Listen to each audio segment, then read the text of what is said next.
Imagine an early morning in Umeå, Sweden, and even though you know you'll be blasting down the road in just a couple of hours, peace sets inside you as you fill your lungs with the cold familiar air of the north, like a hug from the inside.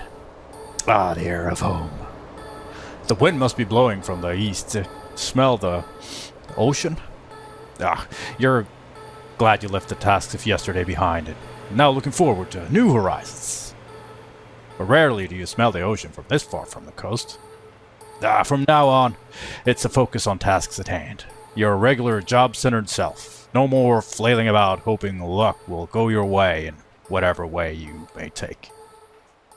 There's that smell again. It's almost like you can feel the salty wind. From now on, the tight planning and well-oiled machinery that is your strictly structured autism existence is your only focus. You take one last deep breath of this air and then you remember what the smell is. You smell fish and money. It's the smell of the future to come. The smell of Truck Sim Diaries. And in this video series, I record my Euro Truck Simulator 2 gameplay and I use it as a backdrop for my unscripted thoughts on what's going on in my life and the world around me. Sometimes I will have a lot to say.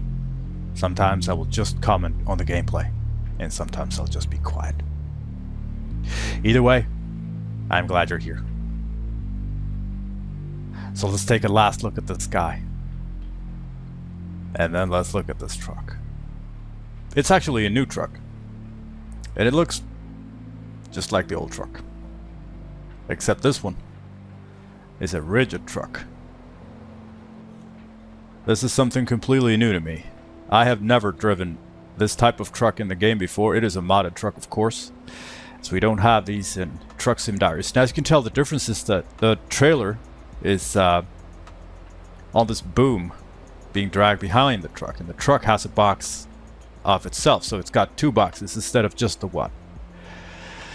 And now driving one of these trucks forward is not a problem. However, reversing them is something completely different. If you remember what the semi-truck and trailer that I usually drive looks like, that trailer looks just like this trailer, except that where this one has two front wheels, the old trailer is mounted directly on the truck. So that type of truck only has one pivot point, whereas this one has two pivot points. You see, these front wheels are mounted on a dolly, which turns. You can see the connection here. So that rotates, pivots, and also the connection here to the truck in the VBG, that also pivots. Now this makes it maneuverable going around corners, but it can be a little finicky to park, as you will see when I try to park it. But I am very much looking forward to this challenge that this type of truck offers. Now this type of trailer and truck combination is very long. This is a 25.25 meters. And it is not legal in the entirety of Europe. It is legal in Norway, Sweden, Finland, and which we'll be operating at the most. But when we are going to take this truck south, we may either have to switch trucks back to the old one or navigate through only the countries that allow this type of truck and trailer combination. That's not a problem today though. So let's hop in and get this show on the road. But before we do anything, let's recap our progress in the Truck Sim Diaries Frozen Routes of Europe contract. Now, if you want to know the details of this contract, how it works, and how you can play along at home, there's a link to an introduction video in the description. The plan for today is to work on the volume contract, to take 100 tons of Atlantic cod fillets from either Ålesund or Umeå to Gothenburg. And this is the first time I'm doing this type of job. Normally, it's just one job with one cargo type from one place to the other, and then that's done. This one is set up so that I have to take a total of 100 tons.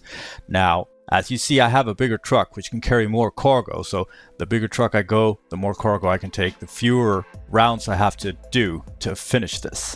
And like I said, today we are in Umeå.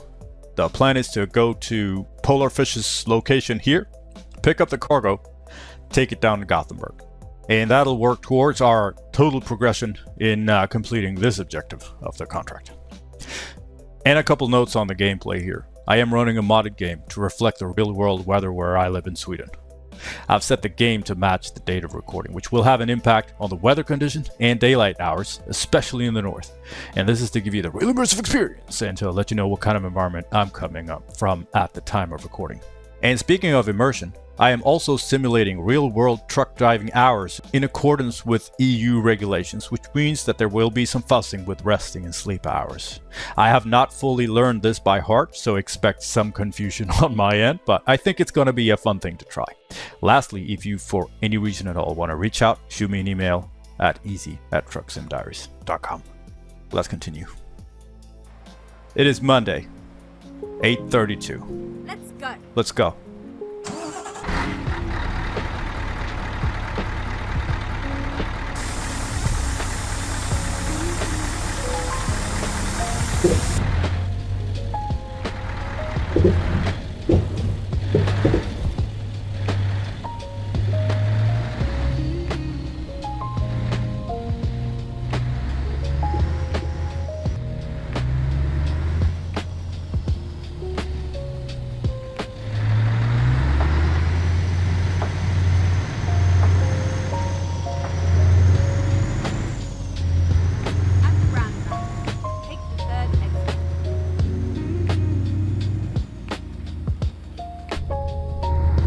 I am so very excited to drive this. It is like a brand new game. I have done just a little bit of testing and realized that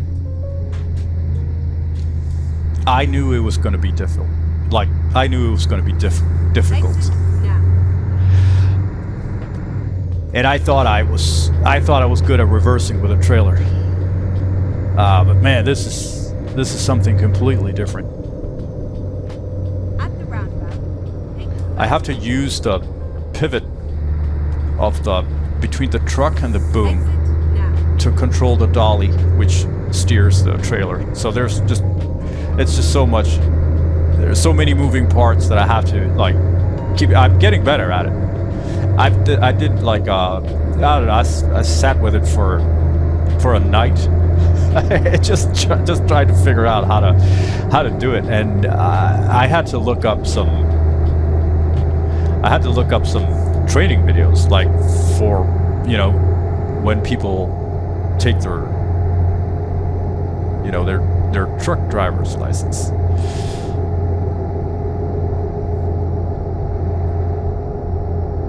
And that's kind of how I got into so I found this video of how to think when you're driving something like this. That's so very long.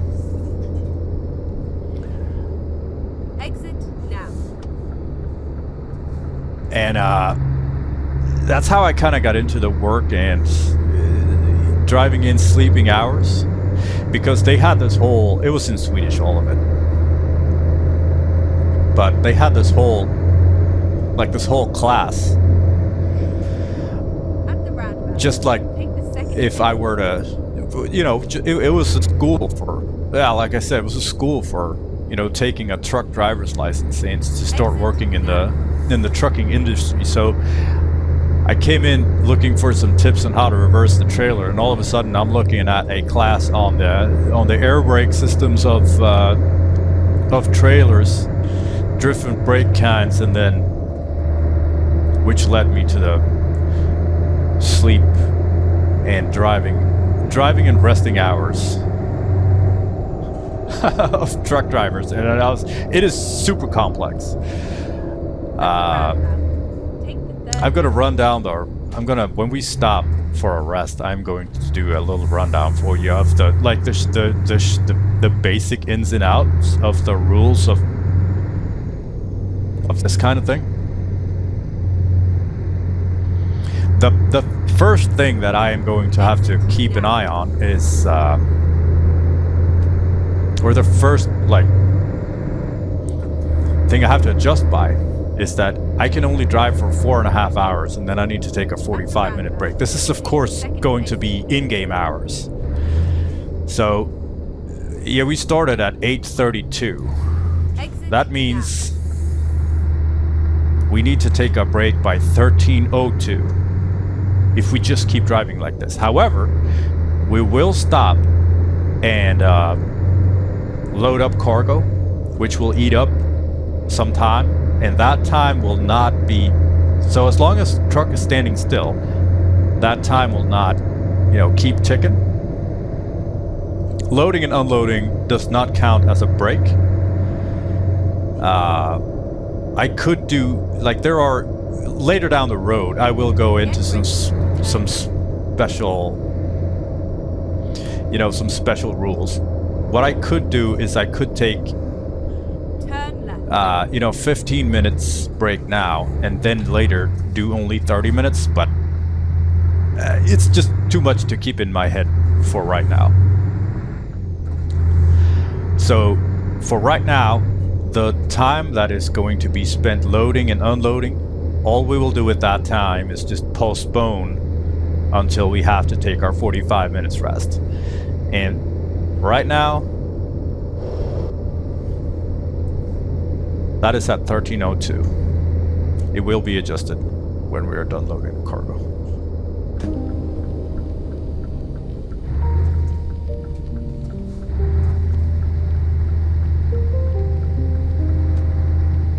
I have so much been looking forward to this contract.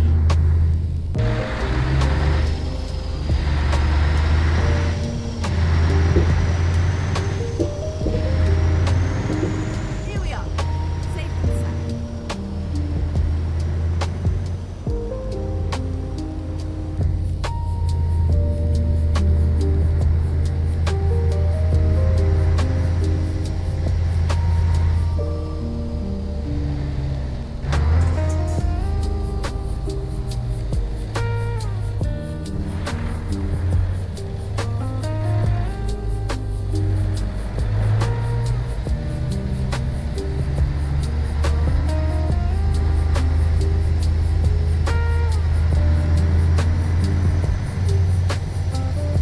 However, like I said, I'm going to learn to reverse this thing by doing it, and it is not simple. Like the semi-trailer that I usually pull, I know the ins and outs of it. I know the special kind of moves that I could make to, to make it work, but with this is something completely different. I'm going to try to talk through. Normally I get very quiet when I'm reversing. I can drive and talk, but I can drive forward and talk, but I can't reverse and talk. But yeah, I'm gonna try to take you through it, and there will be some do-overs here.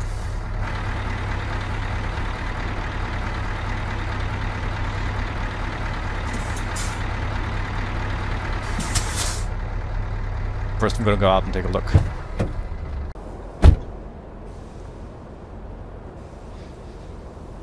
I think we are in a pretty good spot. What I've noticed is extremely difficult is just making these really tight turns. And I have to take into account the wall here. Well, I mean, it's a see-through wall, but it's still a wall. And the thing I've found the most difficult is if I get a little bit too far to the left or right. I'm not sure how to adjust for it.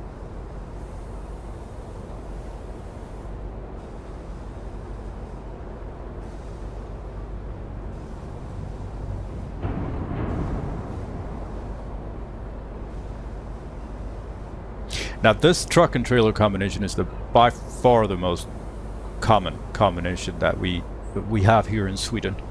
It is great to see it in the game because I'm so used to seeing them on the road. Semi-trailers are actually pretty, well, not rare, but it is maybe 5% semi-trailers, because you can just fit so much more cargo into something like this, and because they are legal here, you will just make more money by driving, something bigger like this.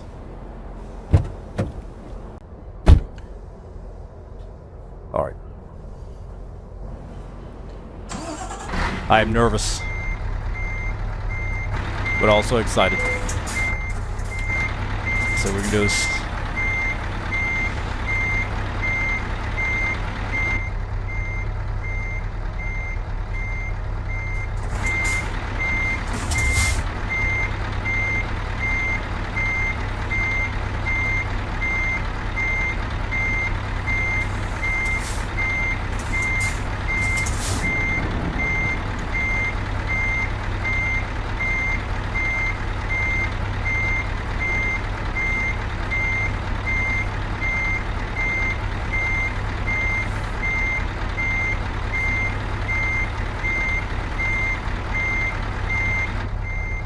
So I'm already turning into a jackknife here. If I keep going backwards, I will just...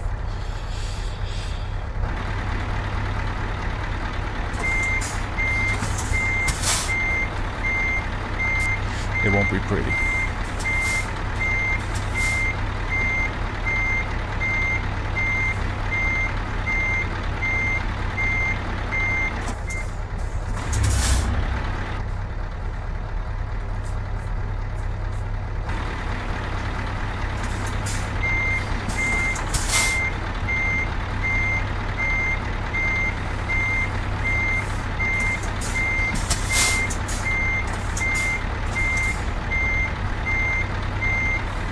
I think this may be like one of the most difficult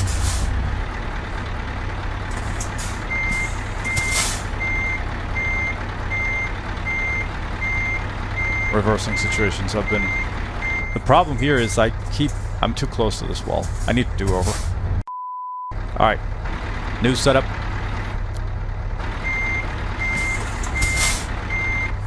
Let's try to skip. Because when I straighten this out, the truck will be too close to the... Like, I need to swing the whole truck in behind the trailer. And whoop. Let's, Alright. Third attempt. We got some more space. Let's see about this.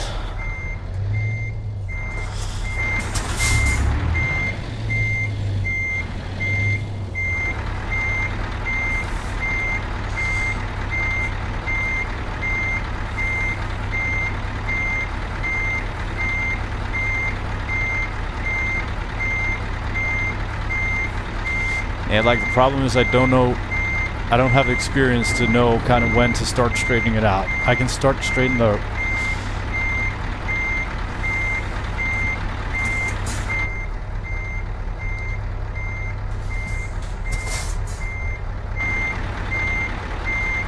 Oh.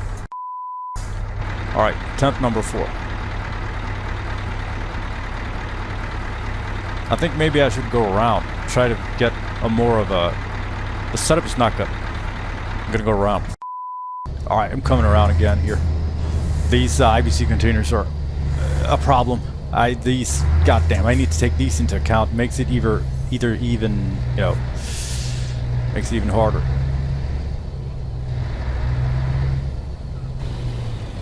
Alright. What is attempt? I lost track. Is it 4? So I need to make this turn like this so that I can see like the center of the trailer, the T, the blue T on the trailer there. Do you see that? When I can see that, the dolly, you can see the wheels of the dolly, they are turned like 45 degrees. And then I need to turn the wheel right to make the front of the truck swing left. So, because if I just keep going now, I will jackknife the whole thing. Jackknife is when when everything just kind of folds. When you pass like 90 degrees, there's no input that I can do to fix it. This is looking a little bit better. But I thought it looked good the first time.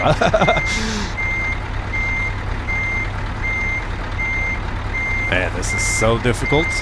Like knowing.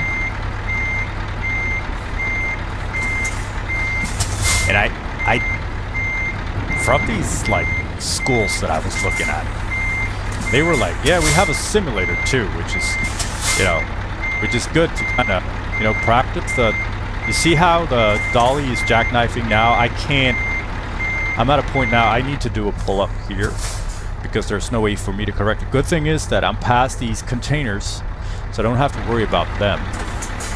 You know, this might work. But I mean, I don't know what I'm doing, so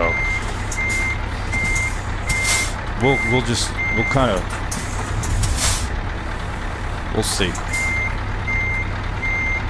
And I'm so confused as to how I should, you know, the best thing that I've noticed when I'm learning to reverse like this is to just stop the truck and then think of everything. Like, where are the front wheels of the trailer pointing? Because the front wheels of the trailer are steering the rear wheels. Well, I mean, they're steering the direction of the trailer. And I have the boom and my pivot point in the truck. That's what I have to steer with. Now, I'm a little confused as to what's going to happen. Like, it's too many steps for me to think of what's going to happen when this truck starts moving backwards like this. I can't think that. I can't think of all the... Like, the front of the truck is going to swing right, which means that the pivot point of the trailer, the dolly of the trailer is going to turn left from its point of view if it were looking... Yeah, it's too much for me. So what I do is I put it in reverse and then just do a little tap just to kind of see if it does kind of what I was hoping it to do. Oh, we are looking good. We're not looking super good. Alright, we're looking okay. Yeah,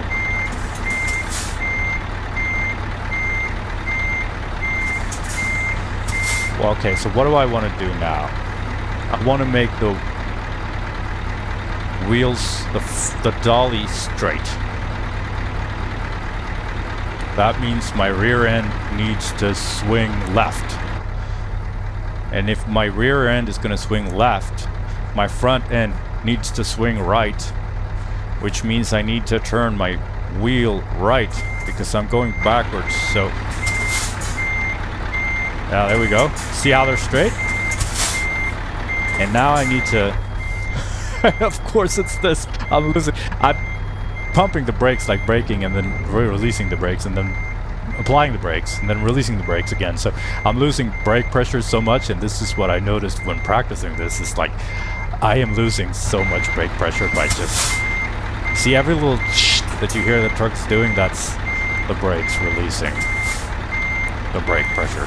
Alright, so now we need to turn the wheels of the dolly left. If we're facing forward. Yeah, this is too much to think about, so I'm just gonna tap. Yeah, there we go.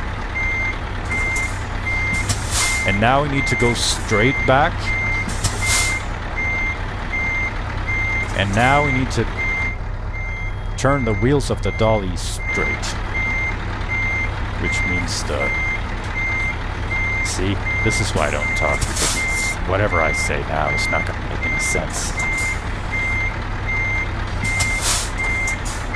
Now we just needed to roll backwards like this for just a little bit.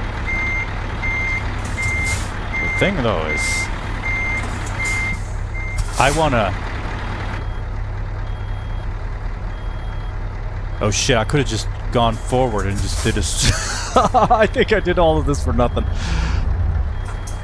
Alright, let's wait for a second while the brakes recover some air. Alright, we got some air pressure. So I never claimed that I was a smart man. I could have just gone forward and just reversed straight down like I'm doing like I do now. But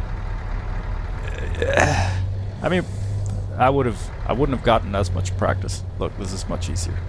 Oh god, don't tell anyone.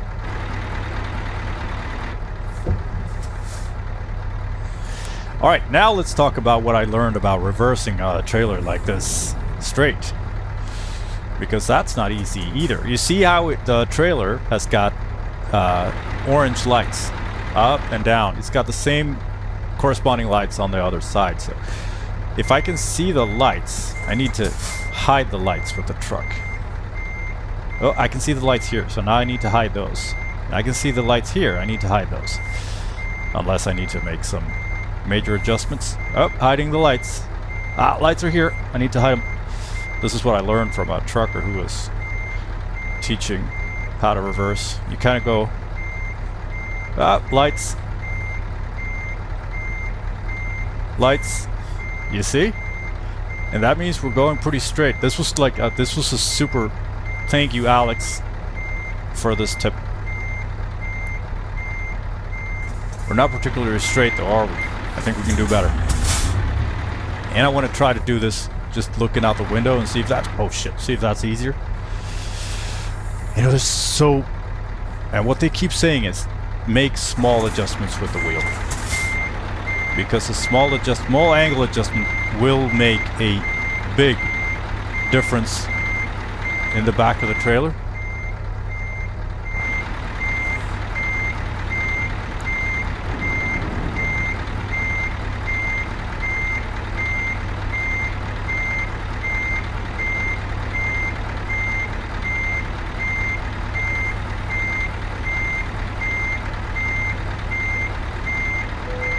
Look at us. Who would have thought? Not me. Oh, this is so cool. Yeah, we did it.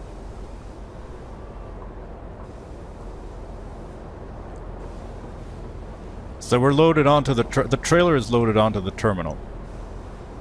But that would be too simple, wouldn't it? So what I'm gonna do is I'm gonna disconnect the trailer.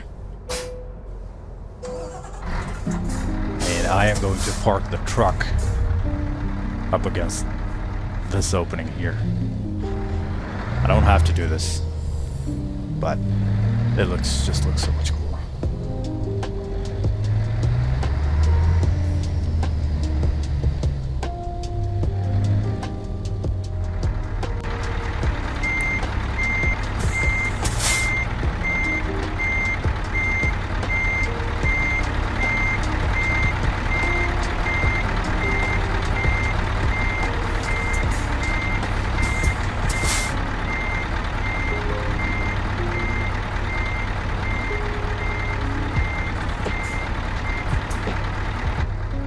Alright, let's load this cargo.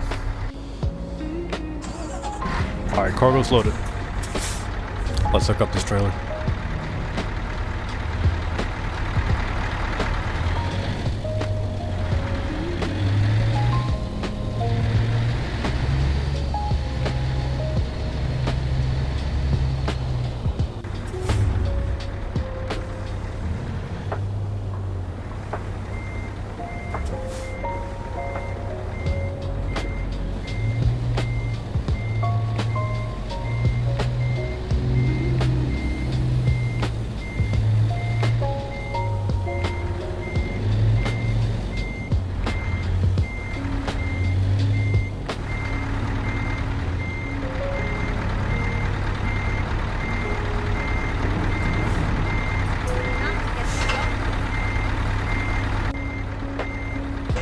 Alright, trailer's loaded.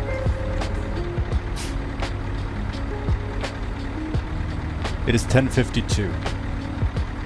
We spent 30 minutes loading cargo. The next break is at 13:32. Let's go.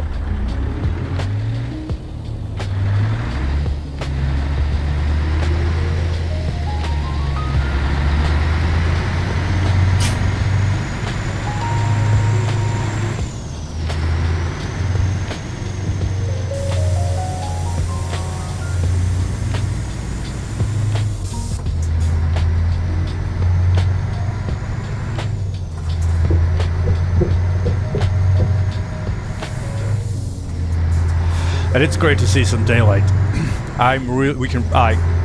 It's such a big difference now.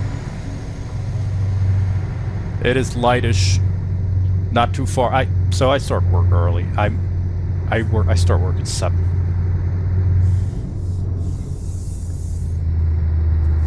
And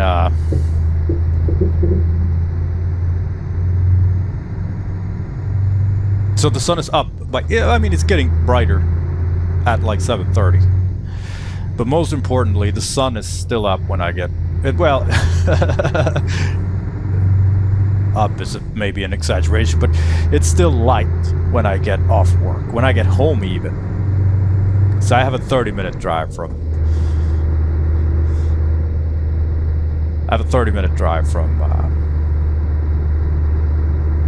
the city I work in to where I live. Get ready to turn right.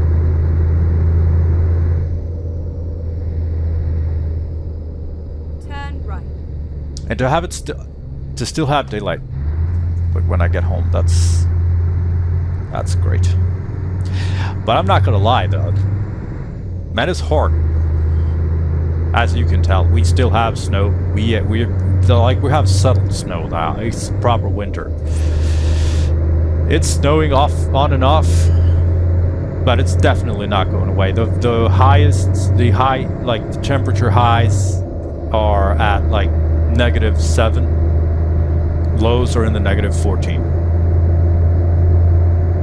So the nights are cold, the days are cold. It's just cold. Everything is just cold, and it's wearing on me. I'm not gonna lie. I have felt like overwhelmed because I'm getting into like I need to be careful now because right now I'm where I can either make it or break it, depending on my winter depression, my seasonal depression, and that is something that I struggle with.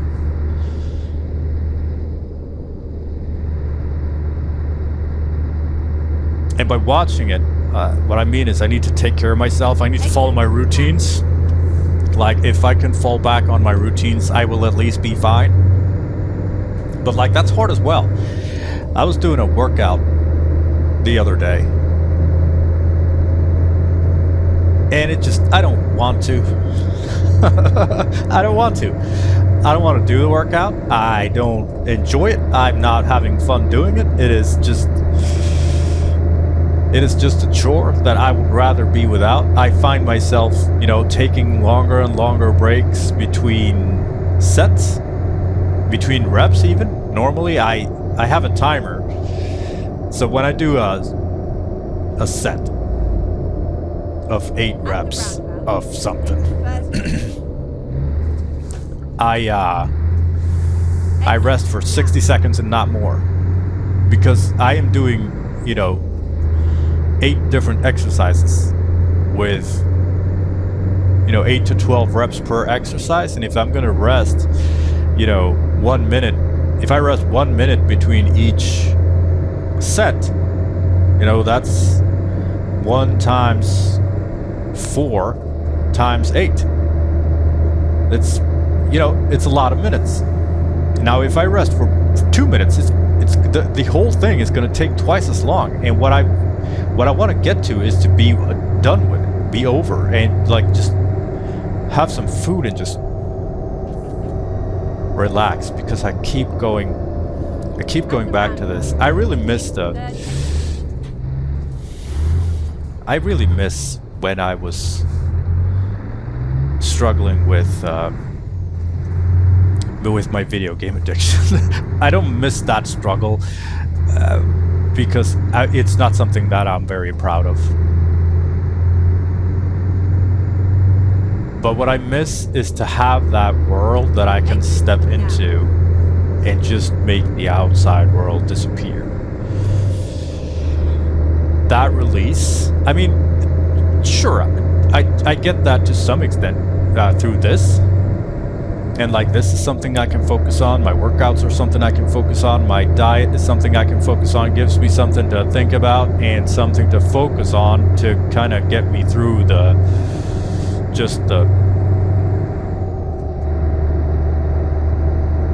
don't know. I don't have any like dark thoughts or anything like that. But I get into this, like, I just want to stare into the wall,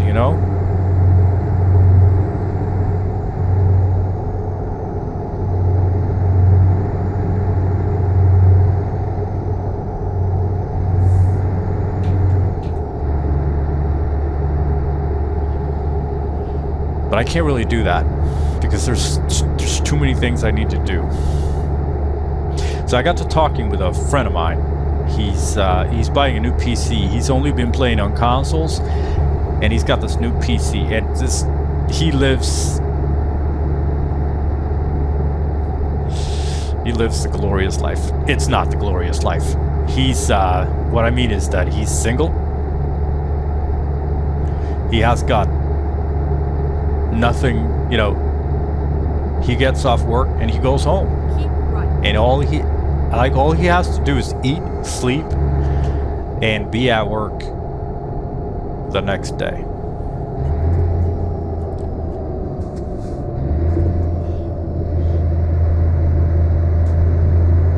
And man, once a week I'd like to have that too.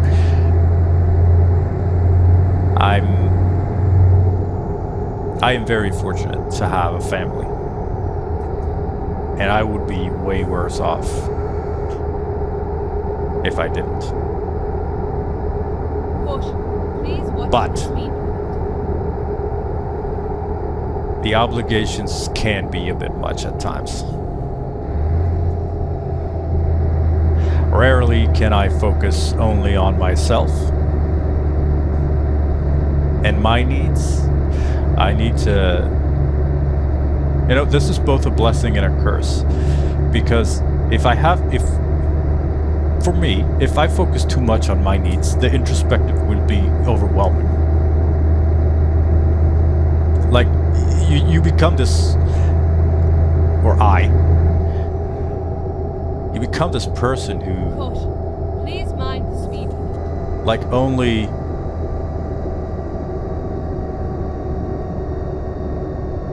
only focuses on your own needs, and it becomes a little bit too much, at least for me.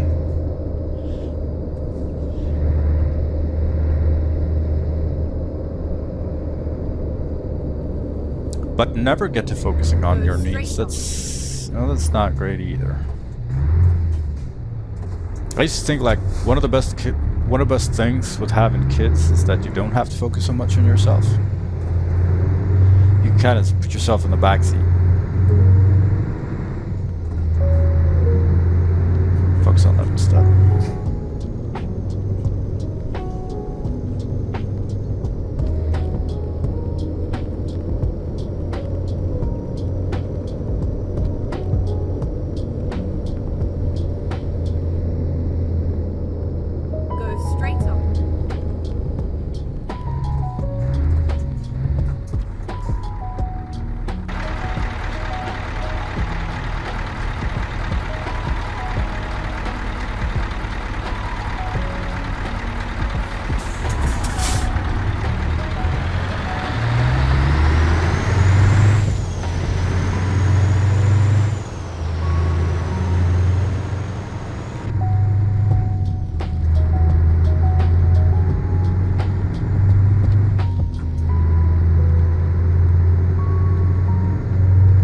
And that makes me not twist and turn things. I don't look at everything from every angle.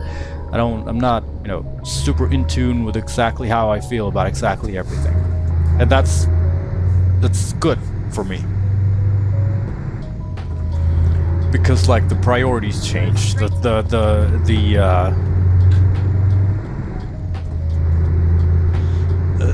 Focus on too much on myself is not healthy. But also, never being able to focus on yourself is also not healthy. And that's an important thing I feel as a parent, to teach my kids that I need to focus on myself as well, because they want me happy. They don't know this, but of course they will be a lot happier children if I am a happy father and not just this deflated shadow of a man. Of course. But it is hard because, like I said, it is all about priorities. So I need to down prioritize something if I'm going to prioritize myself. And this is kind of this is what I realized with my gaming addiction, that I was focusing way too much on my needs and down prioritizing way too much with my kids. And my wife, for that matter. So it's like this constant balancing act of, forces acting against each other. And the answer is not to, fill the needs of everyone else. know, of course, that's not good for anyone.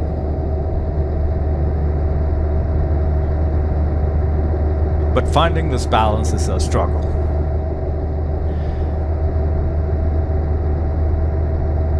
And it's another one of my struggles right now when I'm in this winter.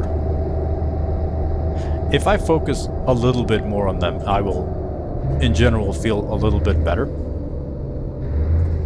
But I must not forget to focus on myself.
Alright, in-game time is 12:30, and we need to rest in 1 hour. So just gonna move past the Sundsvall Bridge, then we need to pull over. And then we're gonna take a 45-minute break, and that'll reset the driving time clock. And I will have another 4.5 hours to play with. And on that break, we can quickly look over these the rules that we're going to try to follow. I don't know them by heart. That's why I can't tell them right now. I need to pull over and read, because there's a lot of complex stuff. It has to do with, I mean, going 4.5 hours and taking a 45 minutes break, and then going for another 4.5 hours, and then taking an 11-hour break. That's the basic gist of it. However, you are able to extend these periods, so you are allowed to drive for 9 hours a day, 4.5 plus 4.5 with 45 minutes in between. You can also chop up the first break, which, like I was talking about earlier, how you can take a break while they're loading your truck for 15 minutes, and then you will only have to do a 30-minute break, and that'll count as your 45 minutes. You can also like now I'm trying to read it from memory. I will read it. I will read the text when we pull over. But you are able to extend some periods, but not too many and not too many times. So it all counts, towards this. It all counts towards this the pool of hours that you have.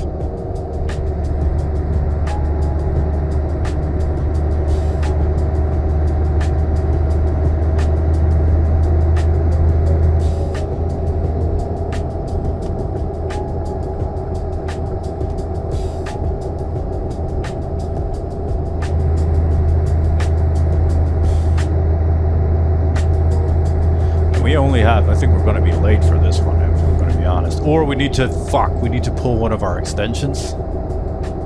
That is not good. Unless the time slows down. Yeah, we're in Sundsvall now, so hopefully time will slow down. So Euro Truck Simulator time works differently than normal time, as you have noticed by now. In between cities, the time will be sped up because the distances are obviously a lot shorter, because I won't drive between Sundsvall and Umeå in this short of a time. It'll take, more than 3 hours. IRL. But when you're in the cities, time will move faster, of course, but it won't move as fast. I think in between cities, when you're out on the highways or whatever, 1 in-game hour is going to be Right. like And then exit right. 3 minutes or something like that, I want to say. Exit right.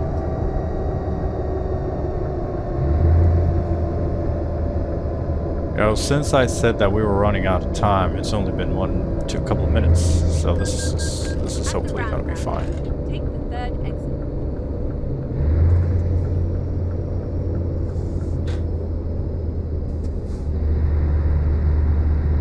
Keep right. So looking at these trucking lessons, YouTube obviously thought that, well, Exit now. and YouTube was right. I mean, the algorithm, it was like, oh, I see you're learning about real-life trucking. Here's real-life trucking videos for you. So I've had a bunch of those. And my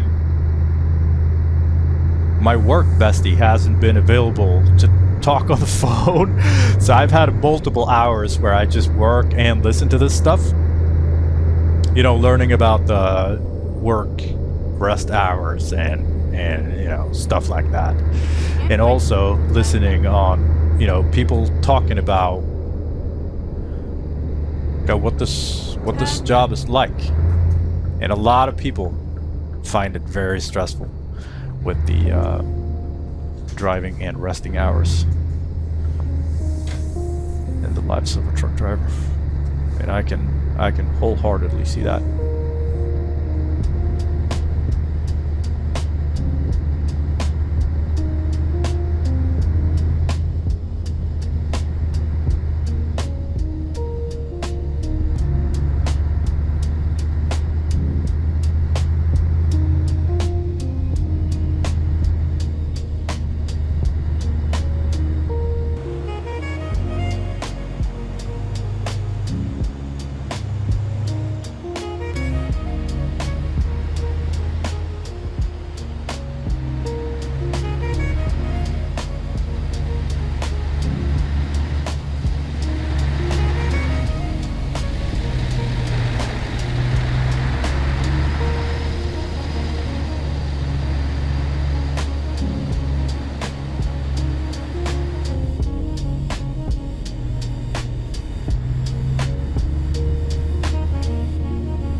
All right, we're pulling over. It's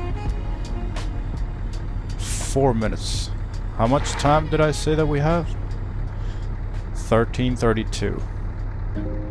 I think we can refuel.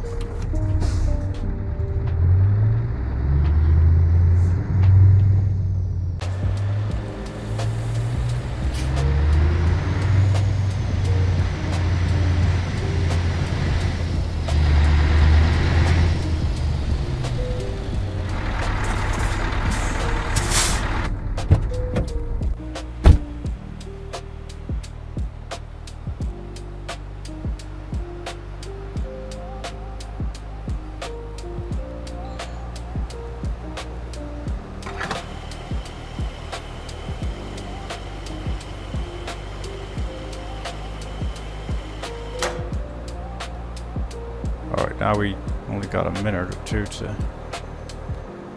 get back to the trailer.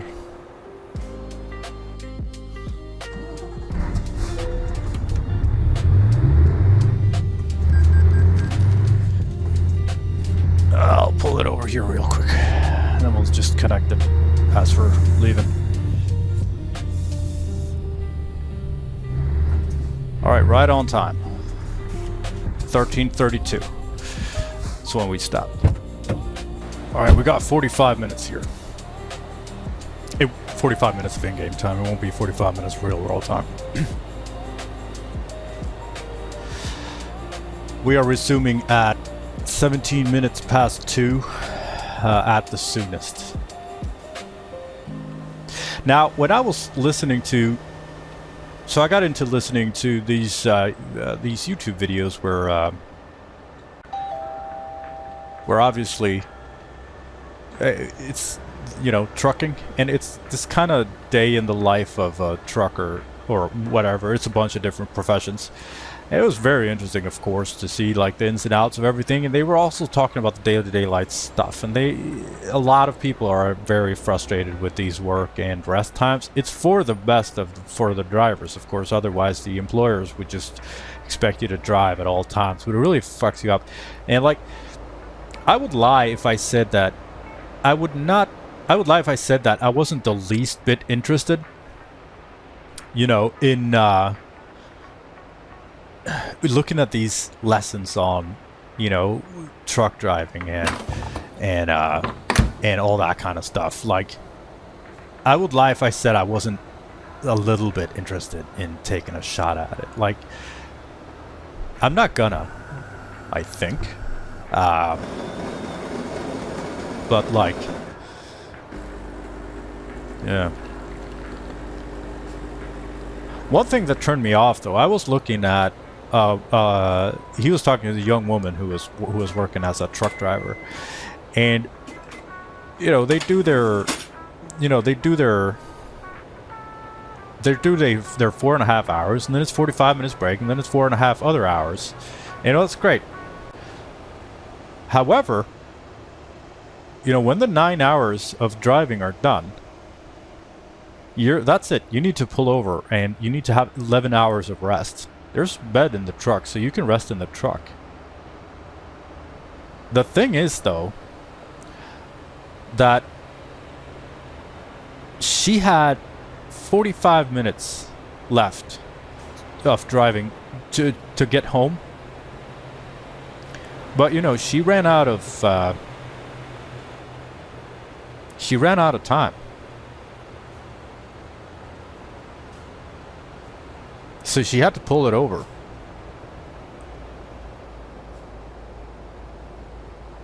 "45 minutes from home. She couldn't get home. She had to spend 11 hours in the truck. And it was like, what do you do in the 11 hours in the truck? And she was like, well, you know, scrolling, watching TV shows. Just, oh. And, you know, trying to realize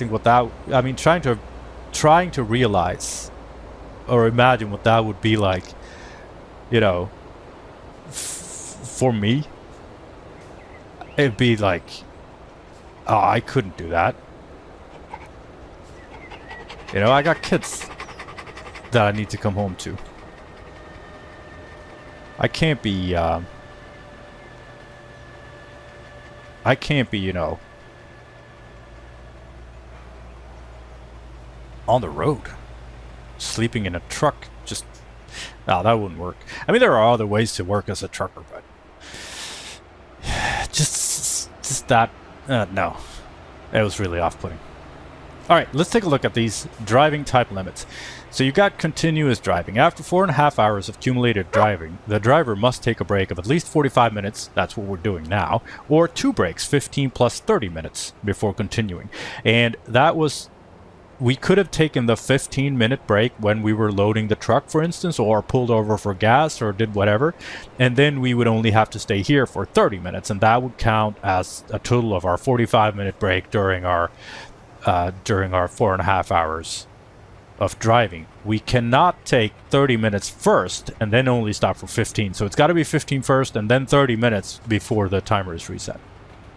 And then we got the daily driving time. It's maximum 9 hours per day. This can be extended to 10 hours per day, but only twice per calendar week. So it is Monday. And as you could tell, I was a little nervous coming over the bridge that we were going to run out of time. Because if we did, I would have to pull the extension now. It would be fine. It wouldn't be illegal. But that 1 hour extension to 10 hours per day, it's better to save it for later, you know? The weekly driving time is maximum 56 hours per week. So does that make sense? 9 times 5 is 45. 9 times 6 is 54. Oh, so you can drive Monday through Saturday and then have the 2 extensions. So you need to take at least 1 day off. We have a 2-week limit, maximum 90 hours over any 2 consecutive weeks. Oh, so I can't push it and push it and push it for too long. Because if I do 54 hours, I don't have another 54 to make it to 90 hours. Alright, let's look at the rest period requirements. Daily rest, at least 11 consecutive hours every 24-hour period. So that's the sleeping. This can be reduced to 9 hours up to 3 times between 2 weekly rest periods. This is too much for me. The 11 hours can be reduced to 9 hours instead of 11 hours, up to 3 times between 2 weekly rest periods. And the weekly rest period, we'll get to that later, I suppose. That's why this is so confusing to me. Daily rest can be split into 2 periods. First, at least 3 hours. Second, at least 9 hours. Does that mean I would take a 3-hour rest in between the driving 4.5 driving segments? I don't really understand this.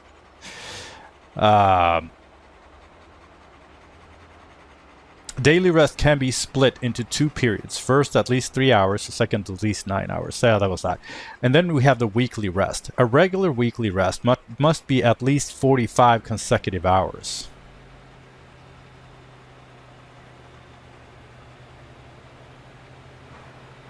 That's almost 2 full days. So I can't keep going. This is confusing.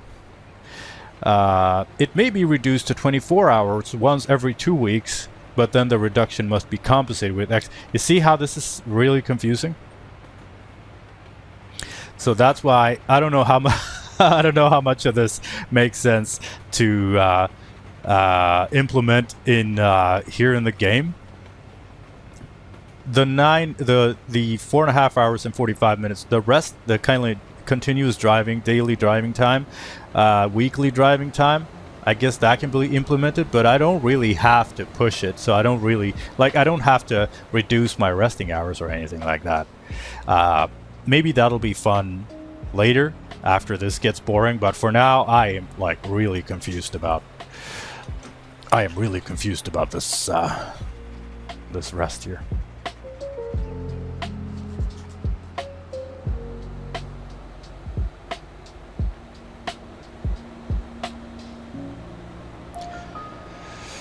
All right, we got a couple minutes left. This is a car shop. It does not have a restroom.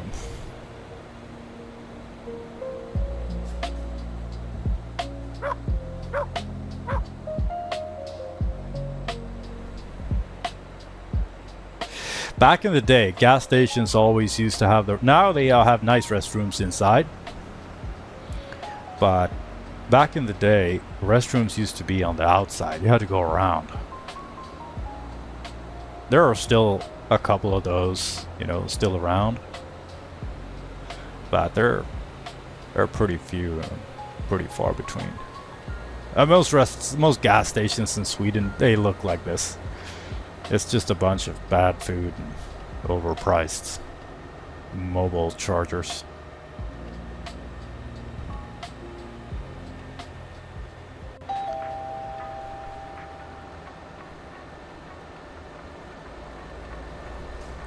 Let's hit the loop for a bit.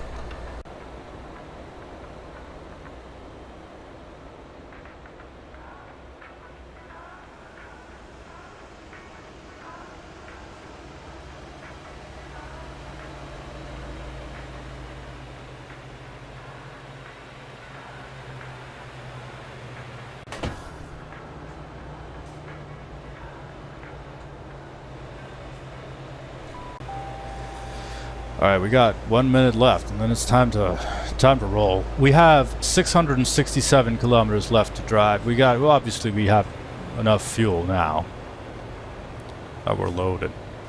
We're gonna attach this trailer and then be on our merry way.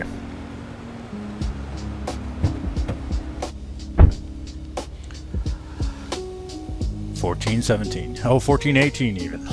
Let's do this. Ready to roll.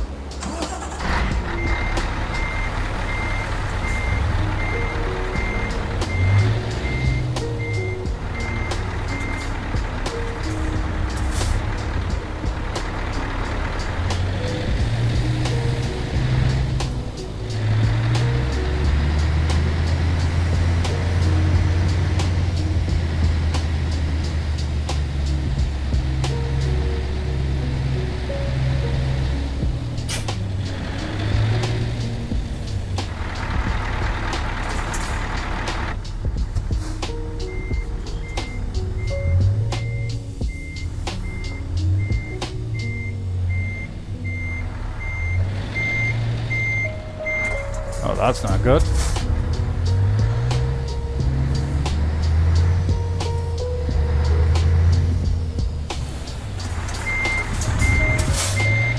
There we go.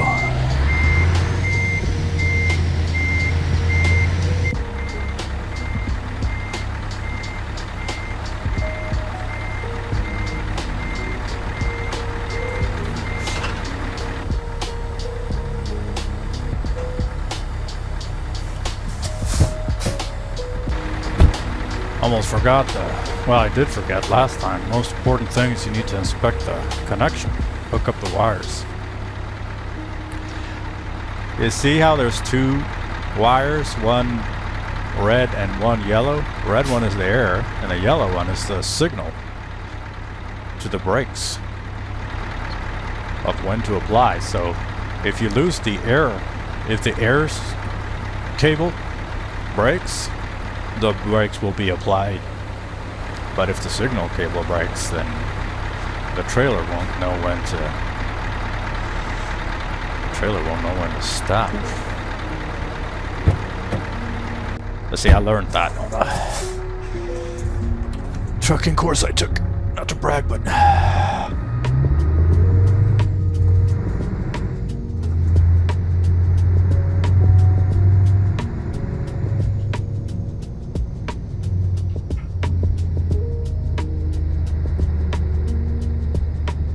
another thing you got to take into account, both with this trailer, truck trailer combination, this rigid stuff, is that the maneuvers are going to be a little bit different. I can't turn as tight as I could with the semi-trailer. I mean, it's still maneuverable, but it is just not as maneuverable.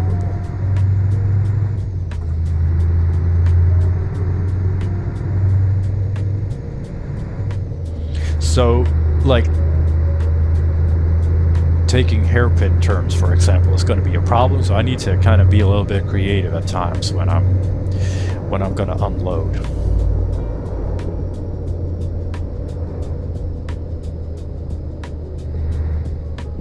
At the roundabout, take the third exit. Also, I'm so very long that, like, jumping into roundabouts, it's just out of the question. All right, our next break is due 1848.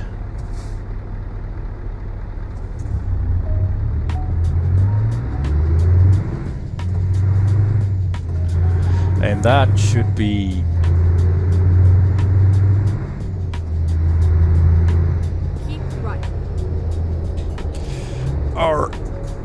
11 hours. We can do just 45 minutes and then do another hour, but hopefully.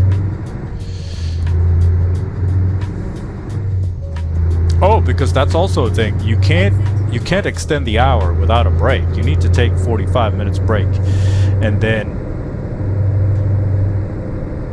you can go for another hour. So the 4.5 hours, that's written in stone. But what happens if you get into a what happens if you get into an accident, behind an accident, like if you're delayed? Well, you're in trouble. And what happens if you don't follow these rules? Your shipping company, if you're caught doing this, the cops will pull you over, and in these controls, they will pull out the register of the tachometer, the tachograph.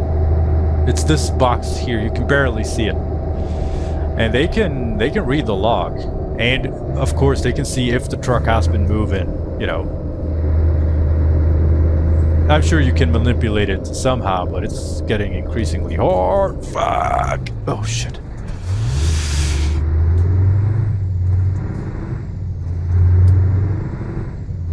And they can see that you have been driving. What's going on? You've been driving for 5 hours. You should have stopped after 4.5. What's up? Now, if you get caught, they talked about this in the class I took, or the video I was looking at, explaining all this stuff. That Swedish police are actually pretty lax with this. So what happens is, if I get behind a car accident, I need to print. So this thing has a printer. It has paper rolls in it. So you can print at the time of the accident, and you can write down what happened. Like, say we get into an accident now, and we need to stop within an hour, and the accident took 1.5 hours. So we're going to be over our time, and the time sitting idling, you know, or whatever, going slow, it doesn't count. It keeps counting towards your driving time. So you'll be overdue. But if you print that, you at least this was another video I was looking at. We got a vehicle inspection. Let's see how much time this eats. It's let's see when we pull over. We're by this exit at 15:17.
That was more than 30 minutes of just this stop, so whatever we planned to pull over for arrest is not gonna, it's not gonna work. Oh shit. Neither is this. No, I was talking about I need to make the maneuvers different. Now I'm in trouble because traffic is piling up behind me.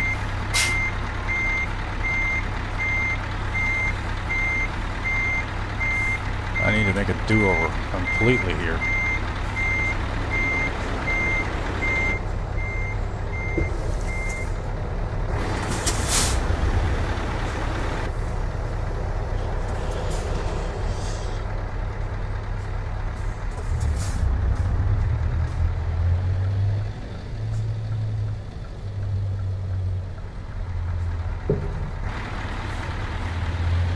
Alright, good. We got it. So whatever we planned for our rest stop, we need to rest by 18:48, so 10 minutes to 7. Whatever we planned, well, we need to make a new plan. Because that rest stop needs to be pulled forward. Worst case scenario, we'd have to pull over here and just... So all of these kind of frustrations seems to be like... I mean, I guess it's just a part of the job, but... Yeah, they also keep talking about how much, like, it's not a job, it's a lifestyle, because you need to... I guess you need to fully commit, you know?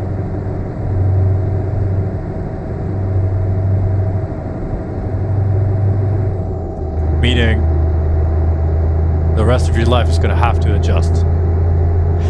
And it's... A part of me really would like to do this. Just go blasting down the road in a truck like this, just solve problems as they come, everything you get to see, like every nice thing, but... You know, maybe old me, maybe, you know...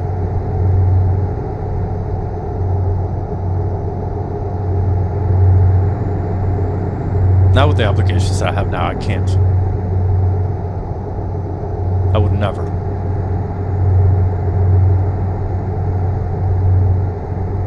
And like, it's not a thing that I want to do, it's not a calling that I feel in my heart, you know? Because I'm, you know, I got it here, I'm perfectly fine with it.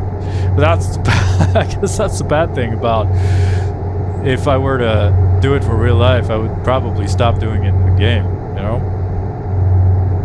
So truck driving is not a calling that I feel, not at all. But like, I'm also a little bit curious, obviously. But the pressures it would put on the rest of your life, and like on my life, it's no. There's no way it will work.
I think one of the biggest reasons why I keep thinking about this is that throughout my life I've done multiple different things. For work, I worked security, I worked graphic design, photography, now I'm an electrician, and I've been doing like these work segments throughout my life. They've been like between 5 to 7 or 8 years.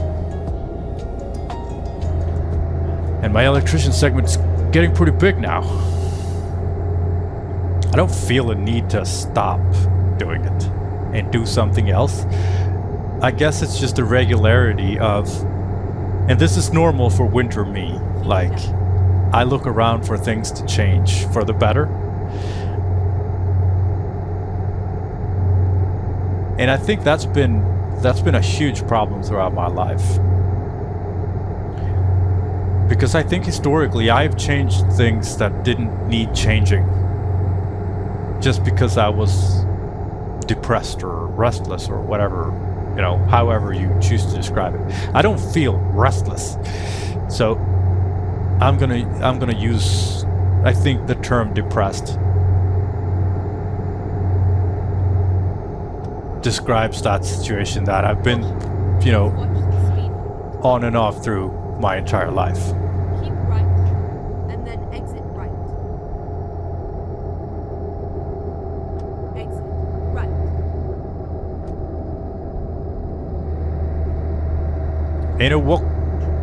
I don't think about what ifs that much. Rarely do I ever look back.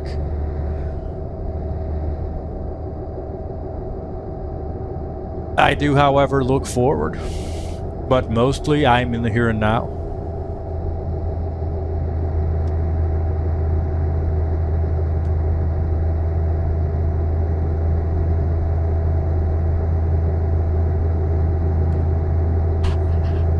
But like all the things that I've changed just because I'm unhappy where I am now, I think it's just misdirection. Because I'm looking for the problem where the problem is not at.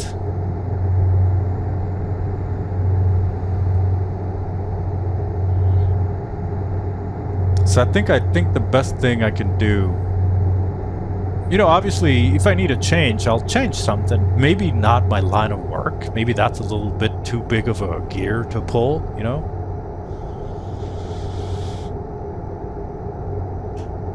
But instead, maybe try changing something smaller.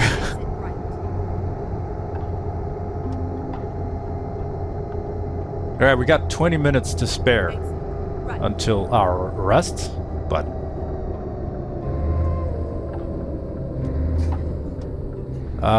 cars and caravans are here, trucks are here.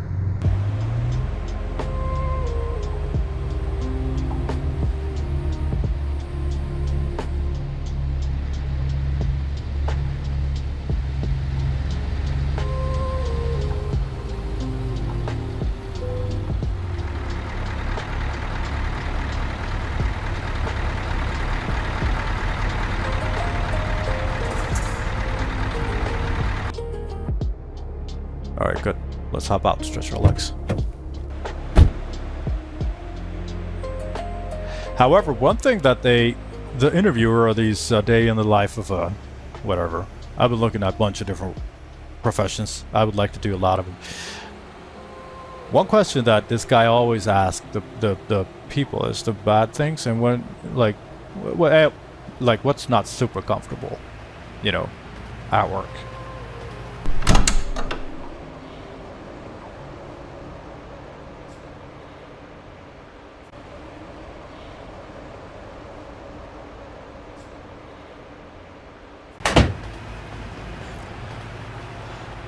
And he keeps bringing up this, with the truckers, of course, it's the bathroom and the showers. And none of them complain.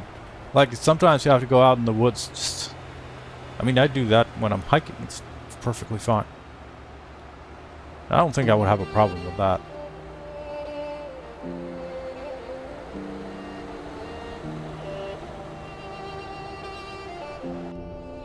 All right, it's 6:30.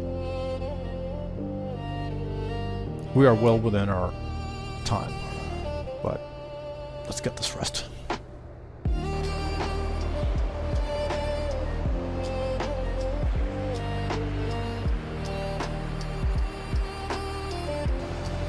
We wake up at 5:45.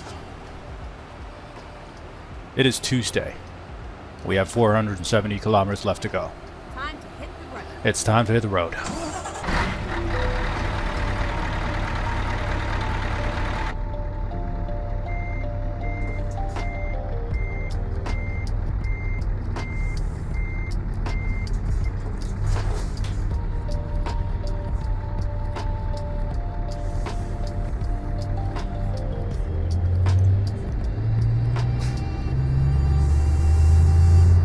10 minutes to 5. 10 minutes to 6. It is still going to be dark, though.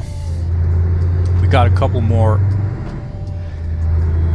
hours of this darkness to drive, and then the sun's going to be up. Now, I was talking about the rules of this. I guess it's going to be the main focus of this episode. Is going to be these resting hours and what it's like to do this in real life. Now, what happens when you break these rules? Now, you get pulled over by the cops. If in Sweden they are lax, which I found a little bit surprising, but good.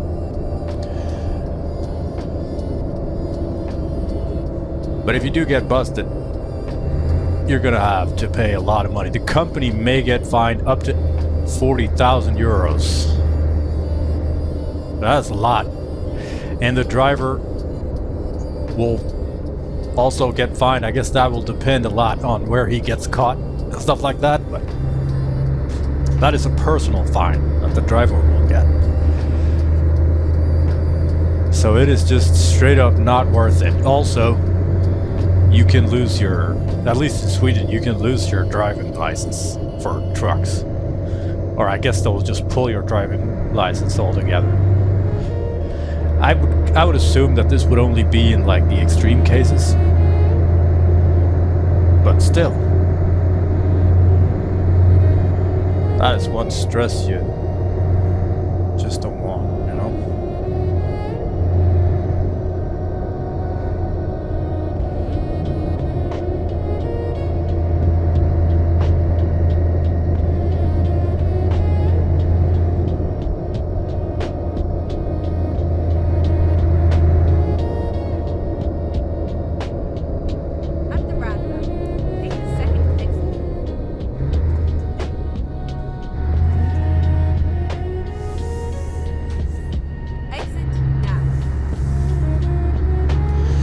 We need to take our break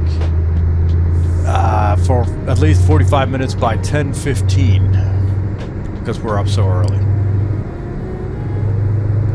So we're going to do that in Örebro. We are passing by Falun now, and then we're going to go through Borlänge, and after that it's going to be time to look for a resting stop.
Alright, let's take a look at some questions.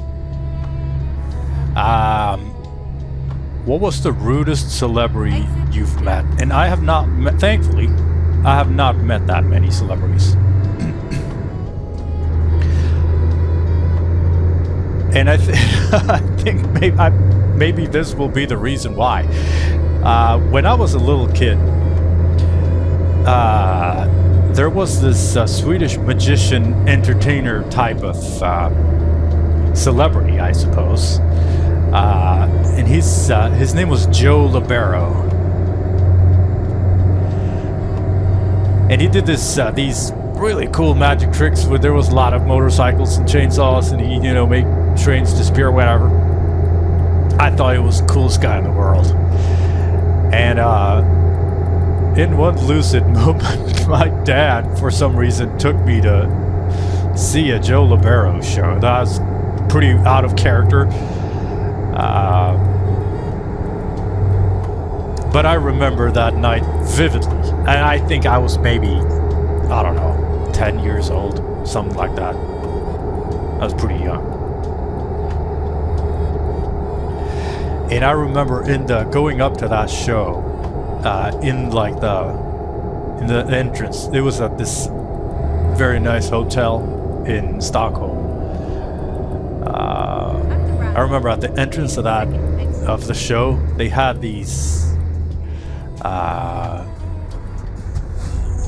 I think it's called like a Tesla ball or something like that. It's a glass ball with has this electrical stuff inside it. So when you hold your fingers to it, there will be these what do you call it? Electrical bolt things that will like really fascinating. All my life, I've always wanted one of those. I don't know why I don't buy them. I don't think that they're very expensive. I really should. I really should, because I still think they're fucking cool. Like when I see one now, I'm still amazed by them. Like it's one of the coolest things I've ever seen. They had one of those there, and I remember I had time to, like, when you're a little kid, you want to just keep doing it forever and ever and ever, or at least I did. And I remember I had so much time to I was just amazed by this thing. And then the show was fantastic. Like, he involved a crowd a lot during his show. It was a lot of fun. And this was like early 90s. And he had this early 90s hunk, good-looking side to it. And he was popular with the ladies. And I remember after the show, he was, as we were exiting, he was there, like greeting the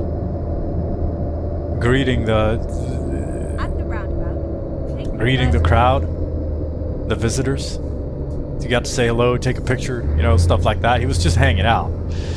This was before that stuff was paid, so he was just standing there talking. So he was my hero, so I wanted to approach him, and I did. And I mean, I'm not going to blame Joe Libero, but he was a fucking asshole from my perspective, because I was like, I want to say hello to you, but of course, there were girls there that were like groupies, that was standing there they didn't have much on, and he was of course flirting with them, laughing, and there I come, like this uncomfortable little kid, like, ew. And that was his, I remember that was his, that's how he treated me. He was like, yeah, goodbye, kid. And then he shoved me away. And I remember, like, I had seen him on the news in kids shows. And in the kids shows, he was always nice to the kids. He was probably high on cocaine.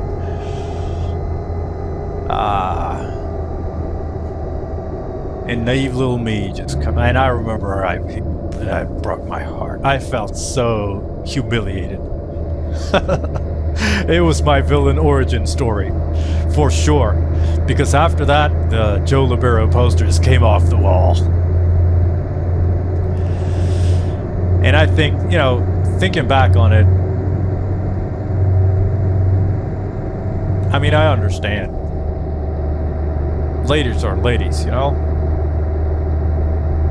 But a little kid, like, you gotta remember that. And this is something that I noticed with some of my friends that don't have kids. They don't fully understand that kids are people that are just not, that just have not grown into adults yet. Like, they speak over them. That's such a rude thing to do to a child. Like, I guess, you know, they treat them kind of like they're pets. You know how you don't talk, you know, you don't involve a dog in a conversation, you know? If you and I are talking about, you know, a movie you saw, we're not going to ask the dog what it thought about it. If the dog has seen the movie, because of course the dog has not seen the movie. But kids aren't like that. And if you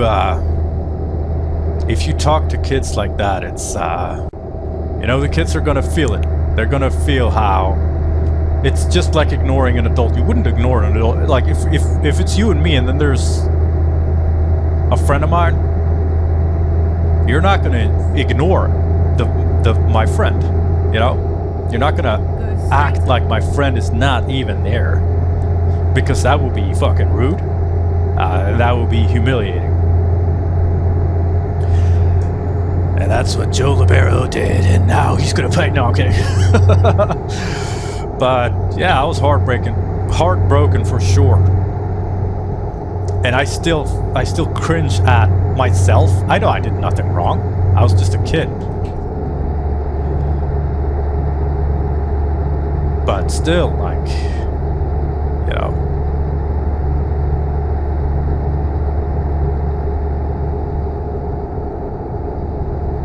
Gotta treat everyone with respect.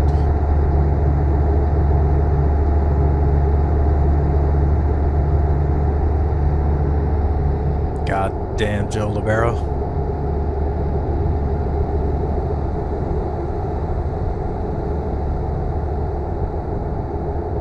I did, however, meet another hero of mine, who I guess is on the flip side of this. It's a Swedish author called John Ajvide Lindqvist. He's wrote in a book that has been later turned into a movie. The book and the movie is called Let the Right One In. He's a horror writer, and I went to look at a reading that he had. So I was there listening in on, you know, the conversations that he had. I didn't engage in the conversation because, you know, the scars of Joe Libero run deep. Because I'm like, I don't want to know. I don't want to be shunned away again.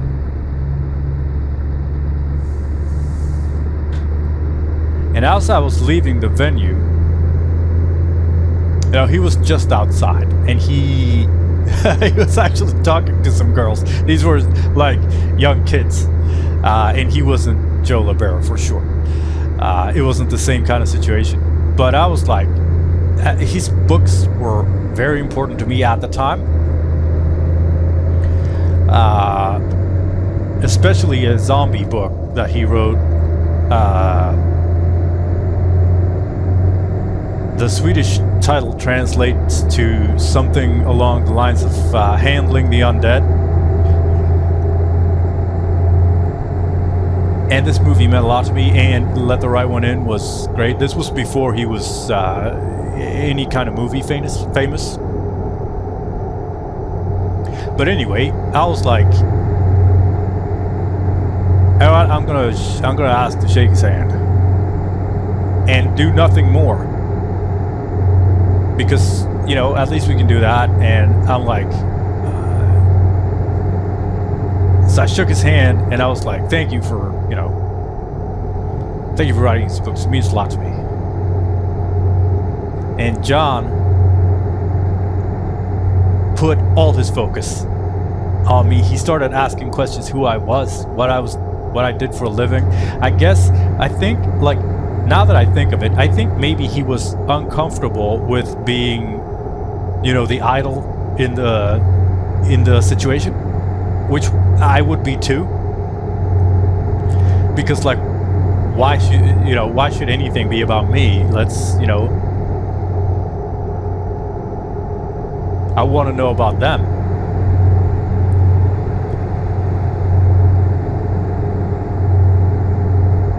And he asked me a lot of questions: who I was, what I did for a living, how, like, I don't know. He just asked questions like he was truly. I felt that he was truly interested in who I was. I guess he wanted to know, kind of, I don't know,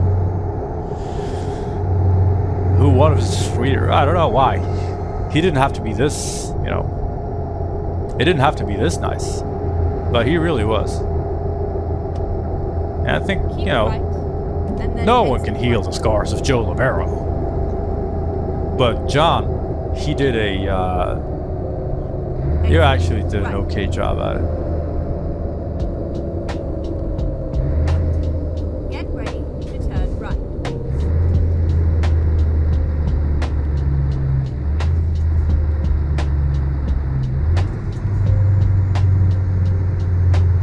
Turn right.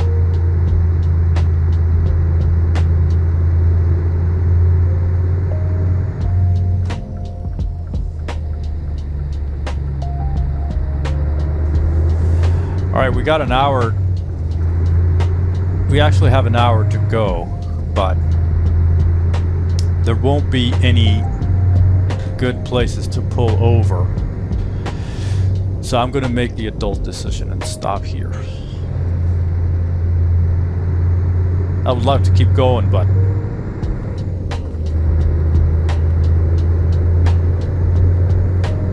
I don't want to get myself in trouble.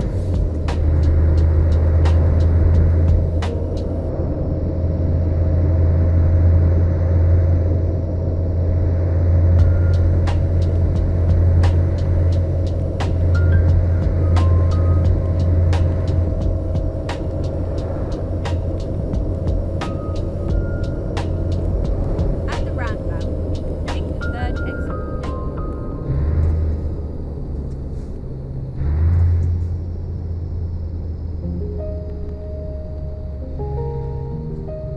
Exit now.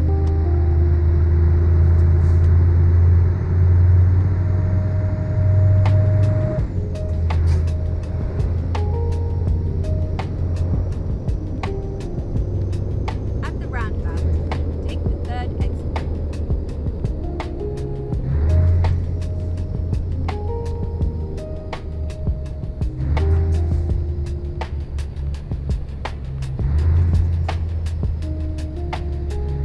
Exit now.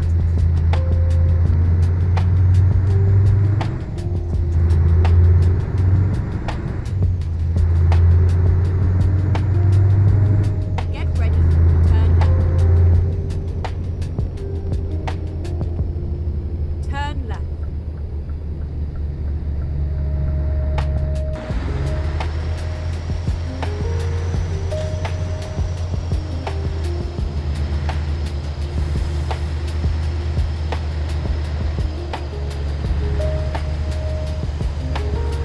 Never mind. I'll find a new route.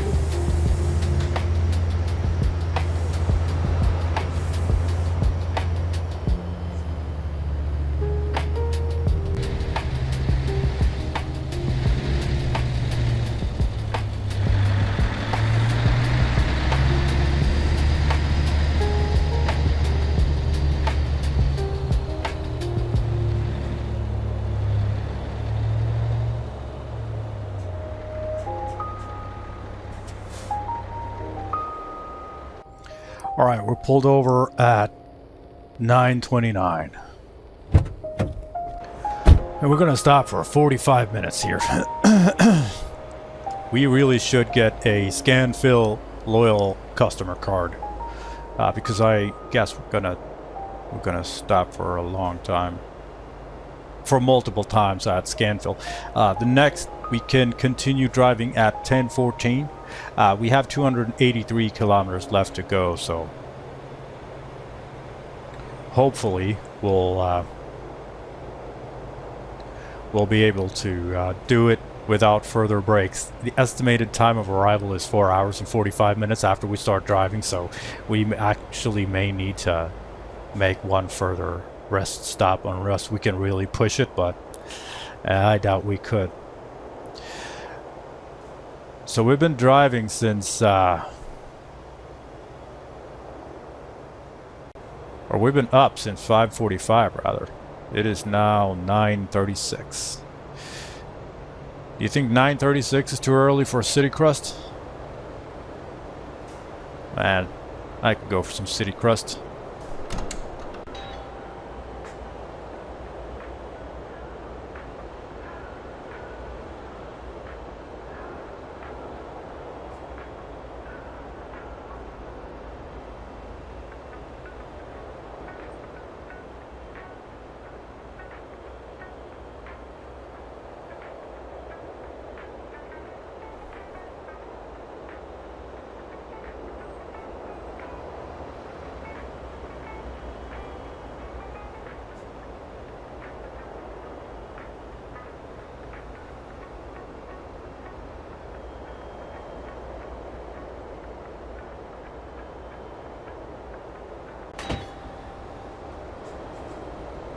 Normally I take, like at work, I take my lunch at 11 and I just down a food shake and be done with it.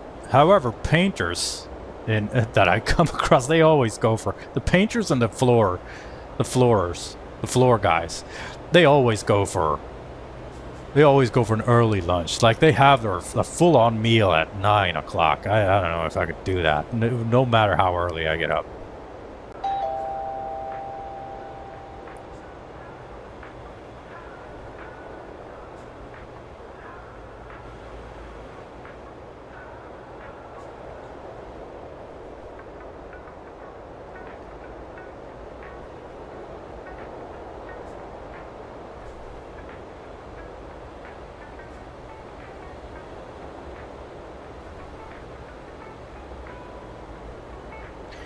It was something that always kind of disgusted me. I would order an espresso from Geiger. These kind of roadside hot dogs that just stay here in this. Oh no, God, it's depressing.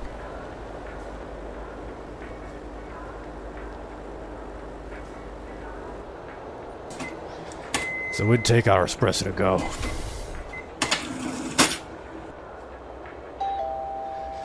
And we can start our drive again in 4 minutes. It is 10 past 10.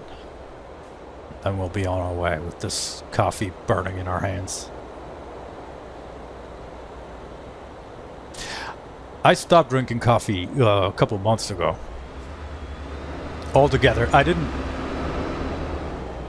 notice any side effects. Like, I have never gotten any of the positive effects of caffeine. Like, I've never started feeling, more awake or whatever.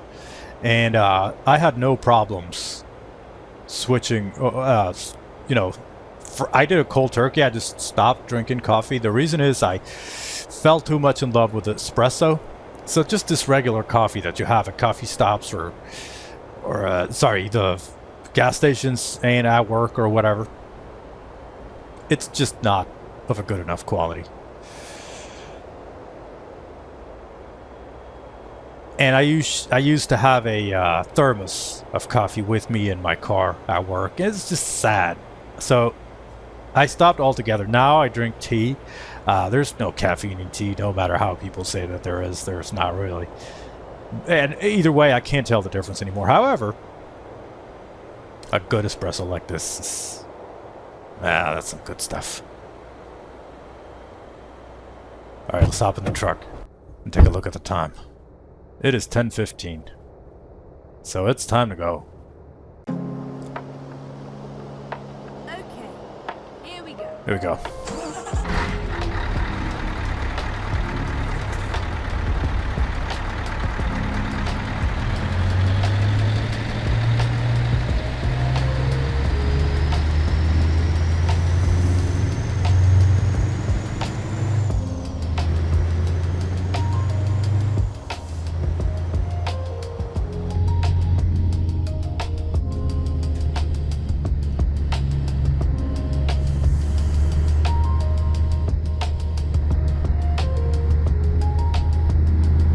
Next break is due at 2:45. And that's when we need to take our 11 hours.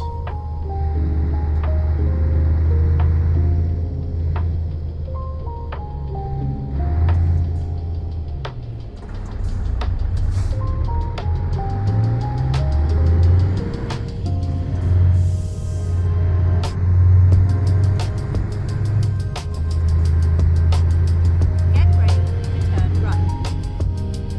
Turn right.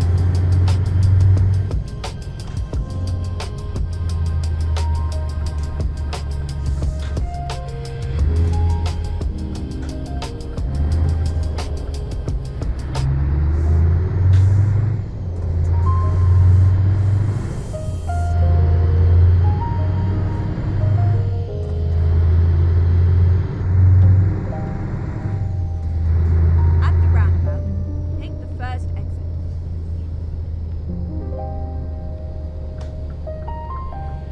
Exit now.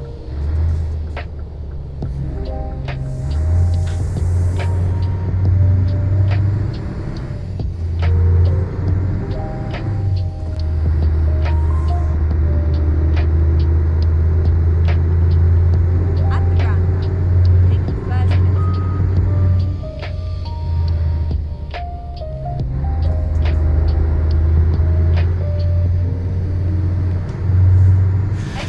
And I got the weekend coming up.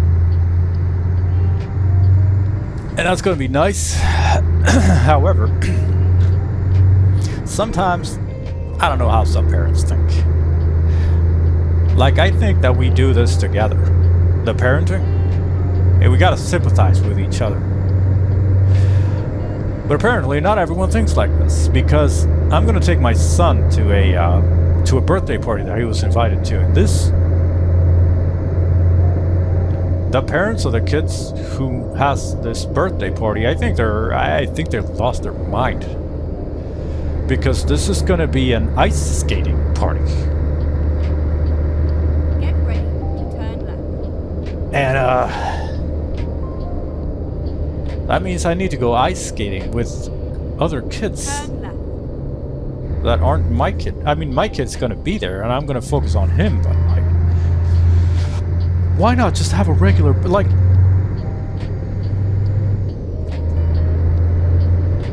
why do we need to punish? Why do we need to punish each other like this? It's like having a birthday party at a pool. Keep left. Like, I need to, instead of just giving me the opportunity to have a couple hours of breathing room, I gotta be there for the whole thing for 3 hours. Thanks. I mean, I don't mind going ice skating with my son, but we can do it, you know,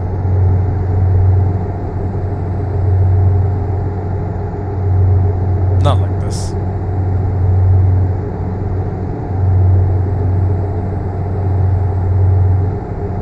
But we'll see, though. He's home from school today, so maybe he won't. But I think he's gonna be fine. He was like, it was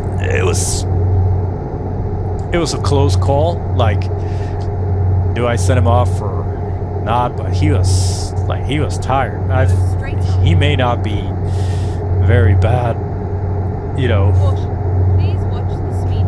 sickness-wise. But man, this morning, this little guy, he needed to be home and just fucking recover.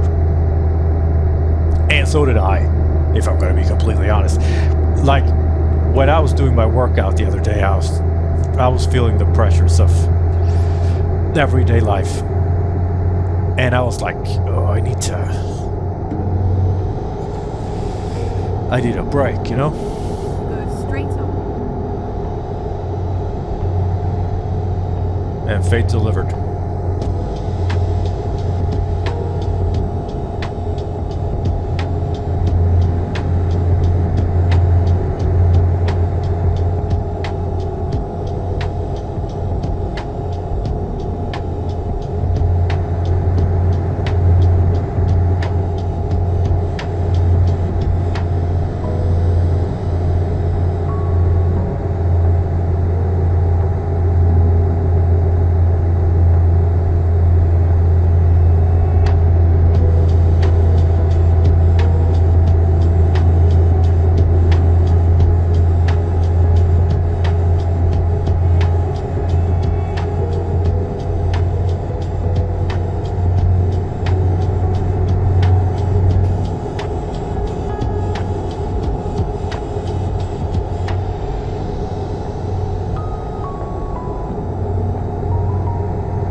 let's do another question.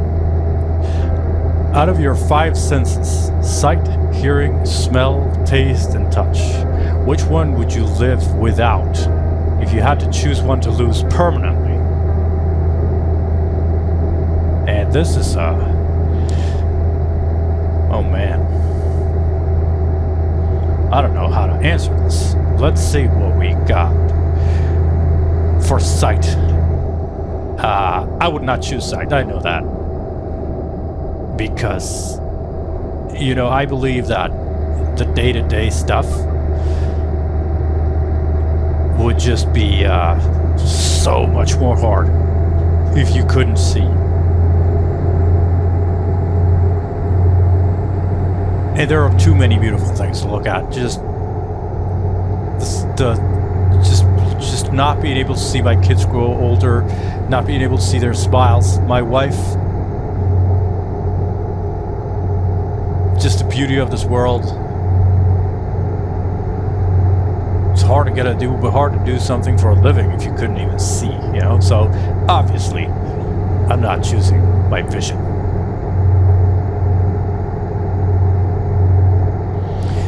And I think we got smell and taste, and I think one is pretty impossible to lose one without the other. So I think this. Well, all right. Let's play with this idea that you can lose if you can lose the sense of smell, but you can keep the sense of taste. I don't think that will be physically possible, but you know, let's just roll with it. Smell is for sure a contender here. I don't think about smell. I think I would miss it, you know? But I am not that smell oriented, I think. I'm trying to think of some smells that I feel are important to me. You see these poppies that you have here on the truck dash? Well, I kind of have those here on my desk. Now I have these white ones, and these are, when you buy the white ones, they are jasmine is what it's called. It doesn't really smell very good, I think. It's got some nasty smell to it. However, the red ones that have cherry, oh, now we're talking. So what I did is I poured the liquid from the cherry into the white bottles because I think they look bad. Anyway, so I have these on my desk here in front of me in my little setup. And I have them very tightly closed, and I just poked tiny little hole because they will smell a lot. Like if you had these two open here in the cab, it would reek. Because the smell is it's intense. Turn right.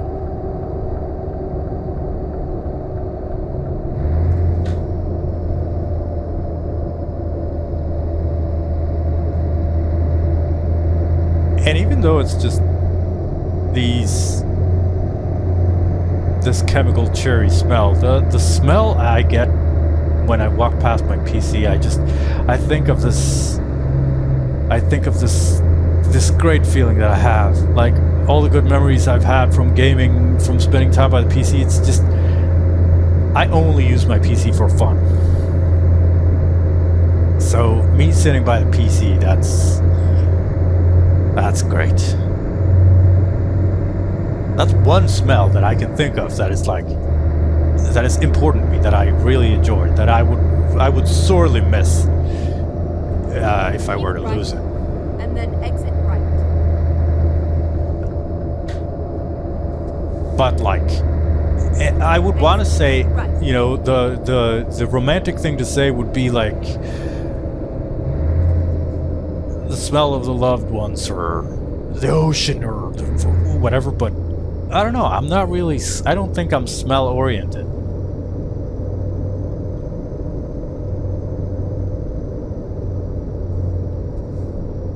of course those things are things that I enjoy.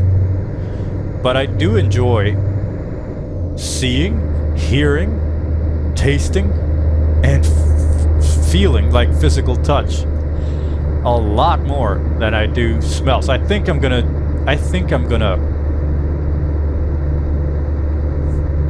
or at least let's keep smell as the top contender here. And what else do we have? Taste. I mean, if smell and taste were combined, I think I'd still pick that. I love good taste. I would probably like miss it sorely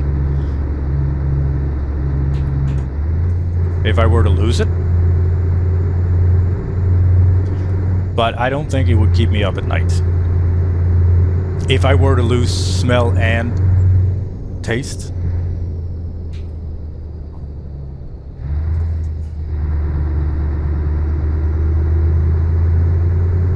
Oh shit, we are running late here. This is very bad. We've got 20 minutes and then we need to pull over for a break, and I think we're in high-speed territory. Yeah, we are. Do we pull over by the side of the road? Or what do we do? This is poor planning. We only got 15 minutes and we're stuck in traffic.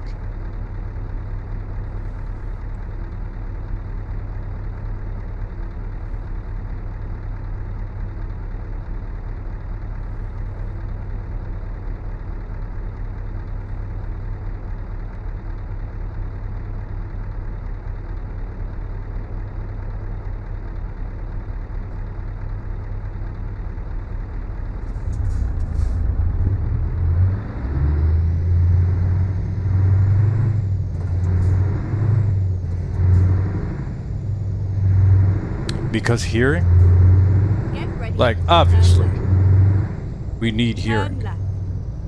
To hear my wife talk, to hear my children talk, to hear music, to hear the sounds of, you know, life, whatever. Yeah, I couldn't. I wouldn't pick those. I would, of course, I mean, vision would be the first thing to keep. And then I think it's a close tie between physical touch and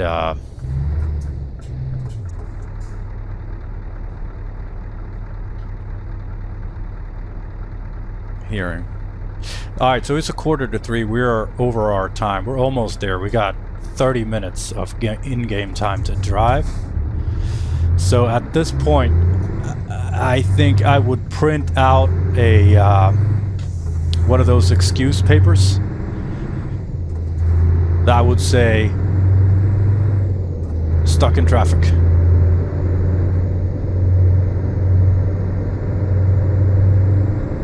Because what? I would get fined if I pulled over here to arrest. I'm not allowed to do that. Yeah. First fail.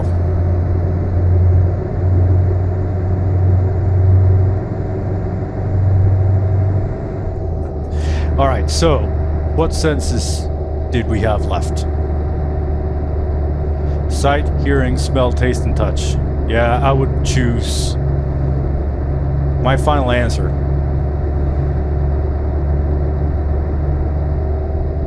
Is smell. Because I think I would rather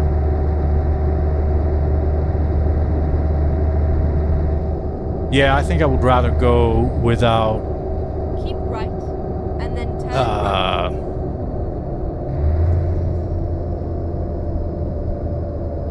I think I would rather go without smell right. because taste is far more important.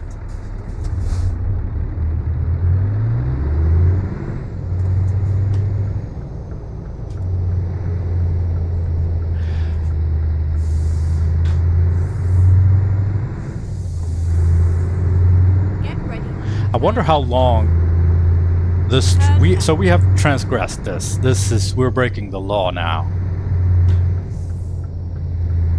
We have printed out an excuse paper to show the cops if we get busted. Obviously, that kind of mechanic doesn't exist in the game.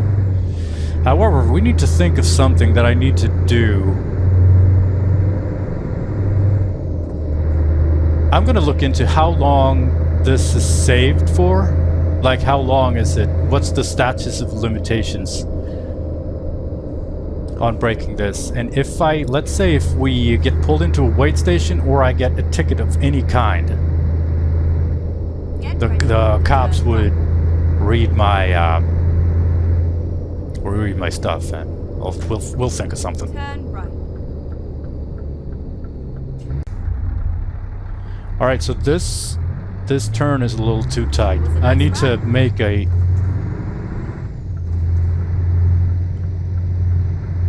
U-turn here. Can I even do that? I think I can do that.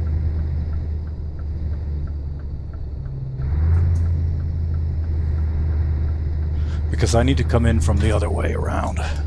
Let's turn on the hazards so everyone will know that I am doing some advanced maneuvering. Alright, this is a lot better. You see how the fence, I would hit the fence with the trailer if I were to take that tight left turn. This is a lot better.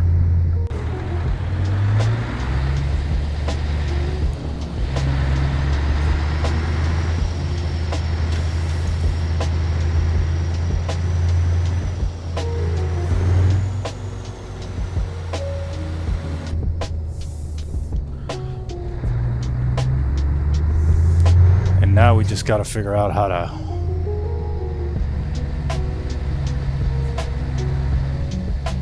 kind of back this shit up.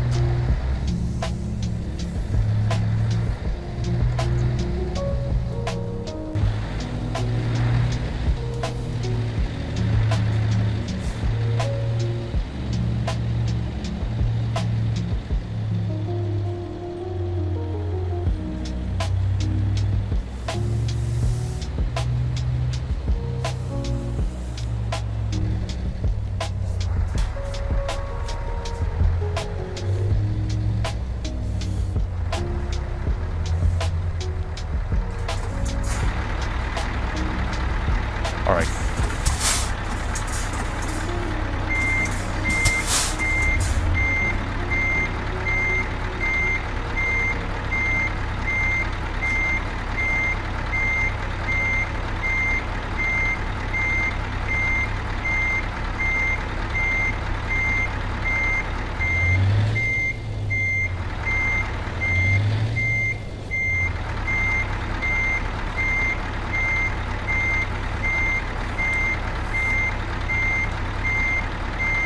We're not there yet.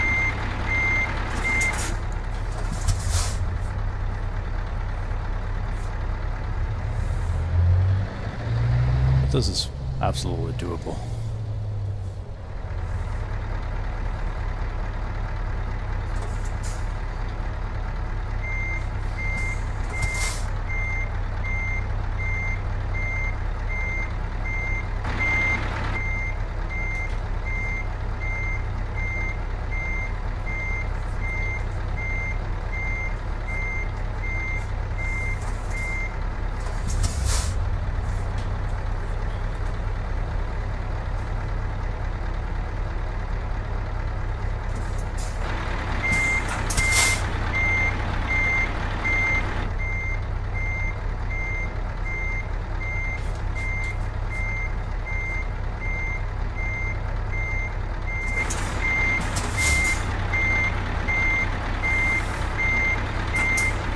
Alright, I may have done it worse.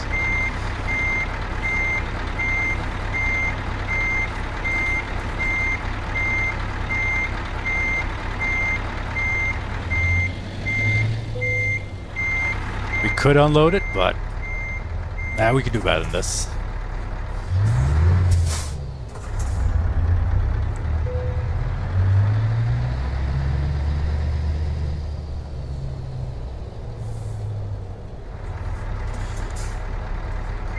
hope.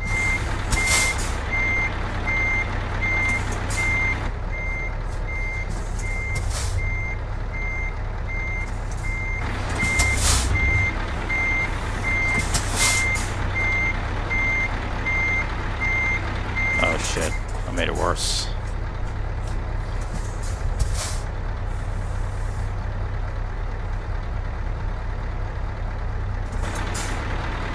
I'm so close.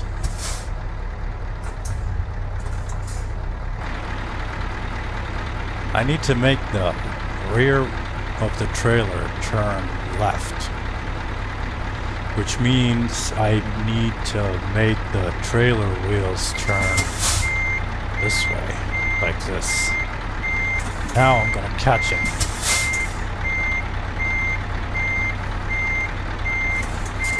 Maybe turn a little bit more. And now catch it.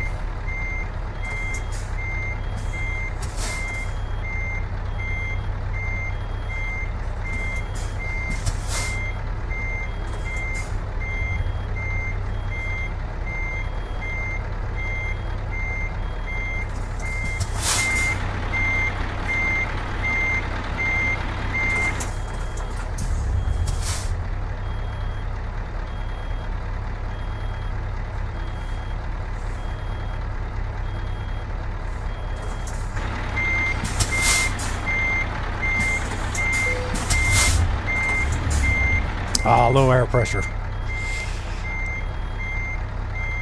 Let's build this pressure.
There we go.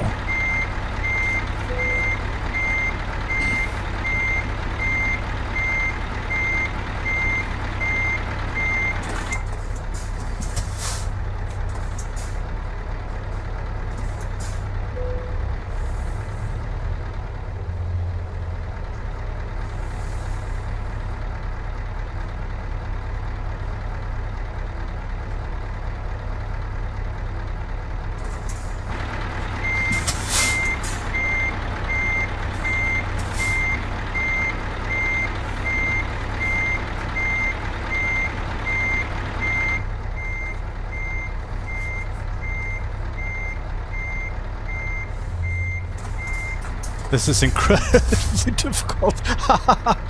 Just making big. I mean, it's almost easier to go in at 90 degrees than what it is just making these tiny little. Just make a parallel shift like this is. Man, it's really hard. I keep making too big adjustments.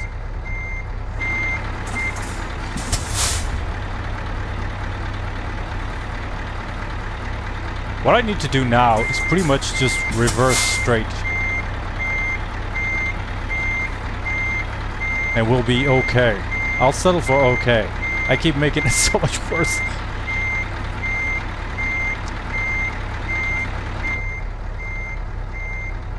I just need to reverse pretty straight-ish now. And we're good.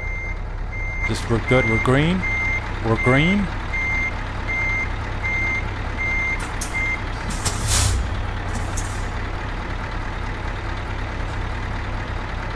I'll stop on green. This is it. I'll settle with it.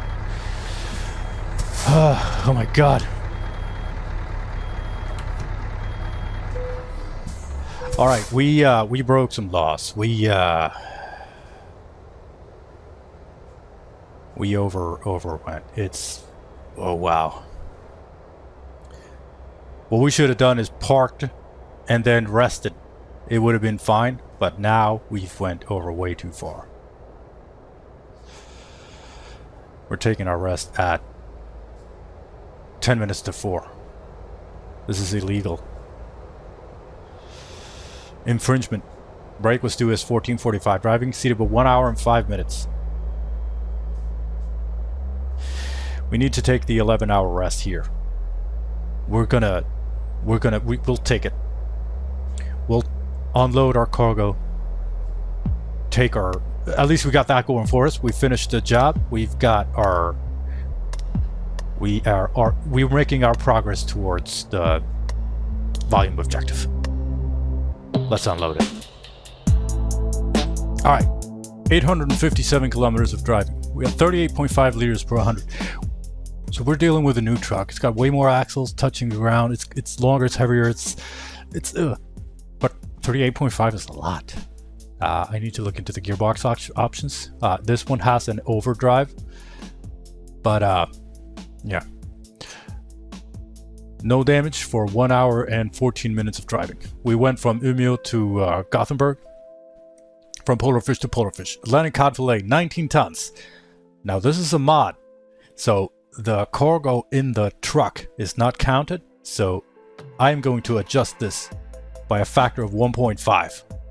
That gives us 28 tons of counted completion. Planned was 773, we went for 857.